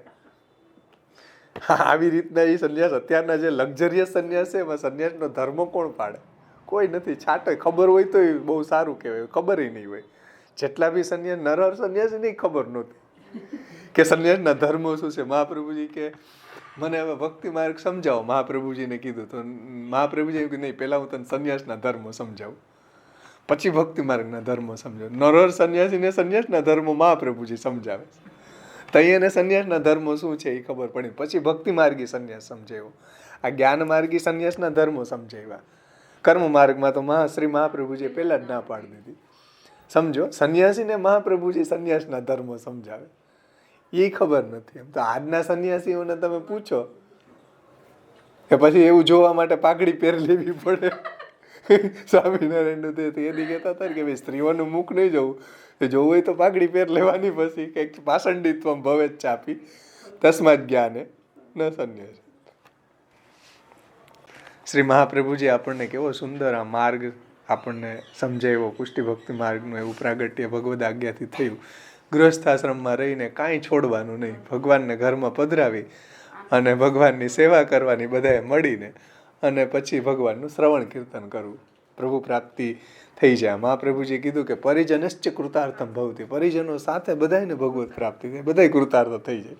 આમાં તો સંન્યાસી જો હજારો જન્મે થાય ને એકલો થાય તો અમે તો રિસ્કી કેટલા બધા આમાં મહાપ્રભુજીએ સમજાયું કે પાષંડિત્વમ ભવેત ચાપી તસ્માદ જ્ઞાને ન સંન્યાસે. એટલે મહાપ્રભુજીએ જે અહીંયા સંન્યાસ નિર્ણય સમજાવ્યું આપણા માટે તો બહુ ભક્તિનું મહાત્મ્ય આપણને થઈ જાય. પેલા બીજા માર્ગ સમજાવી ગયા પછી આપણો ભક્તિ માર્ગ સમજાવો એટલે કોઈ પણ ખબર પડી જાય કે આ માર્ગ એટલા ક્લિષ્ટ છે. કોઈ બધાય અને પેલા એવું જ પેલા આગે કરે પેલા જ્ઞાન માર્ગ બધાય માર્ગો સમજાય પછી જો તરો મંજુ બેન નતા તો કરવા ના દે તો અત્યારે જો કેવા કરે બાપ દીકરો છે ને. મંજુ માસી કરવા જ ના દેતા ક્યારે કુણા તો કાઈ આવ્યો હોય ને જીવ હોય તો પ્રભુ એની સેવા લે એમ. તો તરુણાની તો એક વાર તો આગળ કહે છે कलयुग में संन्यास नहीं करनो, क्यों जो संन्यास में इतना प्रयत्न है, ऐसे जानी के हूँ अपनी प्रतिष्ठा की वृद्धि के लिए संन्यास ग्रहण करे तो संन्यास आश्रम के धर्म निभी શકે નહીં.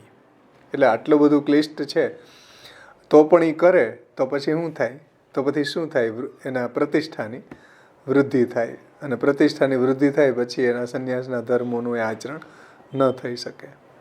ઇતને વેશ માત્ર મેં સંન્યાસ કો પર્યવસાન હોય વેસું. એટલે કલિયુગમાં કેવલ સંન્યાસ એટલે વેશ માત્ર રહ્યું, વેશ માત્રમાં જ ક્લાઇમેક્સ આવી ગયો, સમજો. એટલા માટે વેશ માત્ર મેં સંન્યાસ કો પર્યવસાન હોય વેસું, મતલબ કે વેશ માત્ર જ અત્યારે સંન્યાસીનો છે, બાકી કંઈ નથી સંન્યાસીનો, કેવલ વેશ જ બચ્યો. બાકી જે એના ધર્મો છે સંન્યાસના, જે આમાં મહાપ્રભુજીએ સમજે યજ્ઞાદિ શ્રવણાન્મતમ, સમદમ વગેરે, પછી એની સાથે સાથે શાસ્ત્રી સાધનો વગેરે, અંતઃકરણની શુદ્ધિ વગેરે, તો કેટલા બધા સંન્યાસના ધર્મો શાસ્ત્રે બતાવ્યા છે. હવે કારણ કે બીજા બધા આશ્રમો છે એમાં એટલા સ્ટ્રિક્ટલી ધર્મો ન હોય, પણ સંન્યાસના ધર્મોમાં તો અહીં કીધું ને કેટલો બધો ક્લિષ્ટ છે. તો એ ધર્મનું આચરણ ન કરે તો કેવલ શું રહ્યું, વેશ રહ્યો, સમજાય ને. સંન્યાસના ધર્મ એ કંઈ ન પાડે, કેવલ વેશ રહ્યો. તો વેશથી શું વળવાનું, વેશ તો બધાય પહેરી લે અત્યારે, વેશથી કંઈ પ્રાપ્ત ન થાય. સામે માટે પાષંડિત્વ ભવેત ચાપી તસ્માદ જ્ઞાને ન સંન્યાસે. તો વેશ માત્ર મેં સંન્યાસ કો પર્યવસાન. 550 વર્ષ પહેલા મહાપ્રભુજી એમ કીધું કે સંન્યાસનો કેવલ વેશ જ રહ્યો છે, બીજું કાંઈ નથી રહ્યું. તો વેશ માત્ર રહ્યો, એટલે આધુનિક સમયમાં સ્થિતિ એવી જ છે ને, કેવલ વેશ માત્ર જ રહ્યો, પાષંડીપનો હોય જ આવે હે. ઓર વેશ માત્ર મેં સંન્યાસ કો પર્યવસાન, પર્યવસાન એટલે ન્યા જેનો ક્લાઇમેક્સ આવી ગયો, વેશ માત્રમાં, જેમ એના ધર્મનું આચરણ કોઈ નથી કરતું. યાની સંન્યાસ કો પર્યવસાન વેશ માત્ર में ही वही वैसु पाषंडीपनो हो जावे है, तासु ज्ञान मार्ग में संन्यास ग्रहण न करे, ऐसे ज्ञान मार्ग में संन्यास ग्रहण करवे में बाधक है. ऐसे ज्ञान मार्ग में संन्यास ग्रहण करवे में बाधक है, तथापि आग्रह सो संन्यास ग्रहण करे तो कली के दोष अतिशय प्रबल होय वैसु वाको પાત હી હોય હે. એટલે સંન્યાસ ન જ કરવો જોઈએ અત્યારે, પણ કોઈક એવા આગ્રહથી કરે તો એનો પતન જ થાય. શ્રી મહાપ્રભુજીના વાક્ય છે કે અત્યારે આગ્રહથી કદાચ ન કરવો જોઈએ, છતાંય કોઈ કરશે તો એનું પતન થશે, પાત જ થશે. પાથી હોવે હે એસે શાસ્ત્રકારને નિર્ણય કયો હે. શ્રી મહાપ્રભુજી કે ટીકાકાર એમ કહે છે કે એવું શાસ્ત્રકારો બધાય કહે છે કે અતઃ કલવશ સંન્યાસ પશ્ચાતાપાય નાન્યથા પાષંડિત્વ ભવેત ચાપી તસ્માદ જ્ઞાને ન સંન્યસે. तथापि हाँ, इतने श्री गीता जी तथा श्री भागवत एकादश स्कंध में भगवान ने संन्यास ग्रहण की आज्ञा करी है, तामे विस्तार से विवेचन कियो है, ताकि कर्तव्यता के विचार में इतनो सिद्ध भयो. એટલે એકાદશ સ્કંદમાં અને ગીતાજીમાં ભગવાને સંન્યાસના ધર્મનું વર્ણન કર્યું છે કે સંન્યાસી કેવો હોવો જોઈએ. હવે એ વાંચીએ ને તો આપણને રોમાંચ થાય કે અત્યારેના સંન્યાસીઓમાં કેવલ વેશ જ રહ્યો, આમાંથી એક છાંટોય નથી. એટલું એકાદશ સ્કંદમાં અને ગીતાજી વગેરેમાં એકાદશ સ્કંદમાં વિસ્તારથી ભગવાને સંન્યાસીના ધર્મોને સમજાવ્યા છે. તો સંન્યાસ ગ્રહણ કી આજ્ઞા કરી હે તામે વિસ્તાર શું વિવેચન કયો હે. એટલે એકાદશ સ્કંદમાં ભગવાને સંન્યાસના ધર્મોનું વિસ્તારથી વિવેચન કર્યું છે. એની થોડીક ઝલક અહીંયા ટીકાકારે સમજાવી છે. એને આપશ્રી સમજાવે છે. એમાં कर्म मार्ग में जैमिनी के मत में परित्याग की अकर्तव्यता है. जैमिनी ऋषि जे बादरायणના શિષ્ય હતા, વેદ વ્યાસજીના શિષ્ય જૈમિની ઋષિ. એ જૈમિની ઋષિએ પૂર્વકાંડ ઉપર કોમેન્ટ્રી લખી કર્મકાંડ ઉપર, અને એમાં એણે ના પાડી નહીં, કર્મ માર્ગે ન કર્તવ્યમ શ્રુતરામ કલિકાલ હતા. જે શ્રી મહાપ્રભુજીએ વાત કરી એમને નથી કરી, જે પૂર્વાચાર્યોએ જે કરી છે એ જ મહાપ્રભુજીએ સમજાવ્યું. જો कर्म मार्ग में जैमिनी के मत में परित्याग की अकर्तव्यता है, परित्याग न करવો જોઈએ. ज्ञान मार्ग में चतुर्थाश्रम के पक्ष करी के कर्तव्यपनो है तो हूँ कलिकाल के कारण आश्रम धर्म निभ न सके तासु अकर्तव्यता है. ज्ञान मार्ग में चतुर्थाश्रम के पक्ष करी के એટલે ચોથા આશ્રમમાં બ્રહ્મચર્ય, ગૃહસ્થ, વાનપ્રસ્થ અને છેલ્લે સંન્યાસમાં એને પરિત્યાગ કરવો જોઈએ, પણ કલિકાલ છે એટલે ન કરવો જોઈએ. ज्ञान मार्ग में चतुर्थाश्रम के पक्ष करी के कर्तव्यपनो है तो हूँ कलिकाल के कारण आश्रम धर्म निभ सके नहीं, निभ न सके तासु अकर्तव्यता है. और भक्ति मार्ग में कर्तव्यपने सु कहो है तो हूँ संन्यास के स्वरूप तथा धर्म सु विरोध होइवे सु श्रवणादि की सिद्धि के लिए संन्यास में स्वरूप सु त्याग करवे की अकर्तव्यता. જે આપણે જોયું ને પહેલા,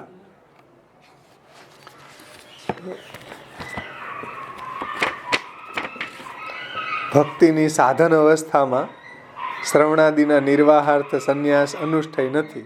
એના 4 હેતુ બતાવ્યા ને. અતઃ આદૌ ભક્તિ માર્ગે કર્તવ્ય ત્વાદ વિચારણા, શ્રવણાદિ પ્રસિદ્ધ્યર્થમ કર્તવ્ય ચેત્સનેસ્યતે, સહાય સંગ સાધ્યત્વાદ, સાધનાનાંચ રક્ષણાત, અભિમાન નિયોગાશ્ચ તદ્ધર્મેશ્ચ વિરોધ. એટલે સંન્યાસના ધર્મો અને આ ભક્તિ માર્ગના ધર્મો બે ઓપોઝિટ છે, એટલે સંન્યાસ ન કરવો જોઈએ. એ વાત અહીંયા સમજાવી. તૈસે હું प्रभुन में स्नेह सिद्ध करवे के लिए त्याग करवे में हूँ संन्यास के स्वरूप तथा धर्म सु विरोध है तासु संन्यास की अकर्तव्यता. એની નીચેનું ભક્તિની સાધન અવસ્થામાં ભક્તિના બાધક એવા ઘર વગેરેના ત્યાગ માટે સંન્યાસ અનુષ્ઠાય નથી. એમાં બધું આપણે જોયું હતું ને. ગૃહાદે બાધકત્વેન સાધનાર્થમ તથા યદિ અગ્રે પિતાદર્શૈરેવ સંગો ભવતિ નાન્યથા સ્વયંચ વિષયાક્રાંત પાષંડી સ્યાતુ કાલતઃ વિષયાક્રાંત દેહાના નાવેશ સર્વદા હરે અતોત્ર સાધને ભક્તો નૈવ ત્યાગે સુખાવા. એ બે વાતો આમાં સમજાવી. और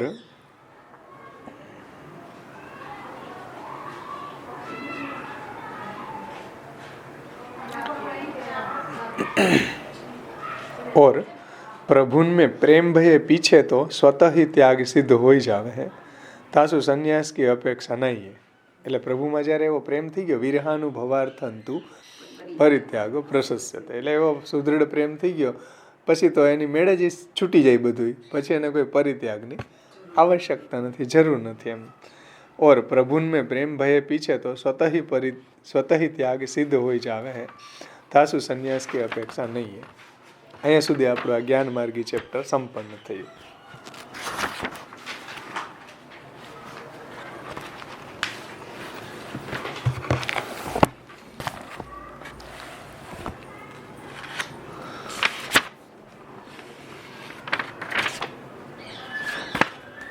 અહીં સુધી આપણે રાખીએ. થોડું લેસન લઈ લે સમય હોય તો, બાકી આગળનું લેસન થોડું તમારે કરવું હોય તો આપણે જોઈ લઈએ. હા, તો અહીંયા આપણે રાખીએ, સમાપન કરીએ.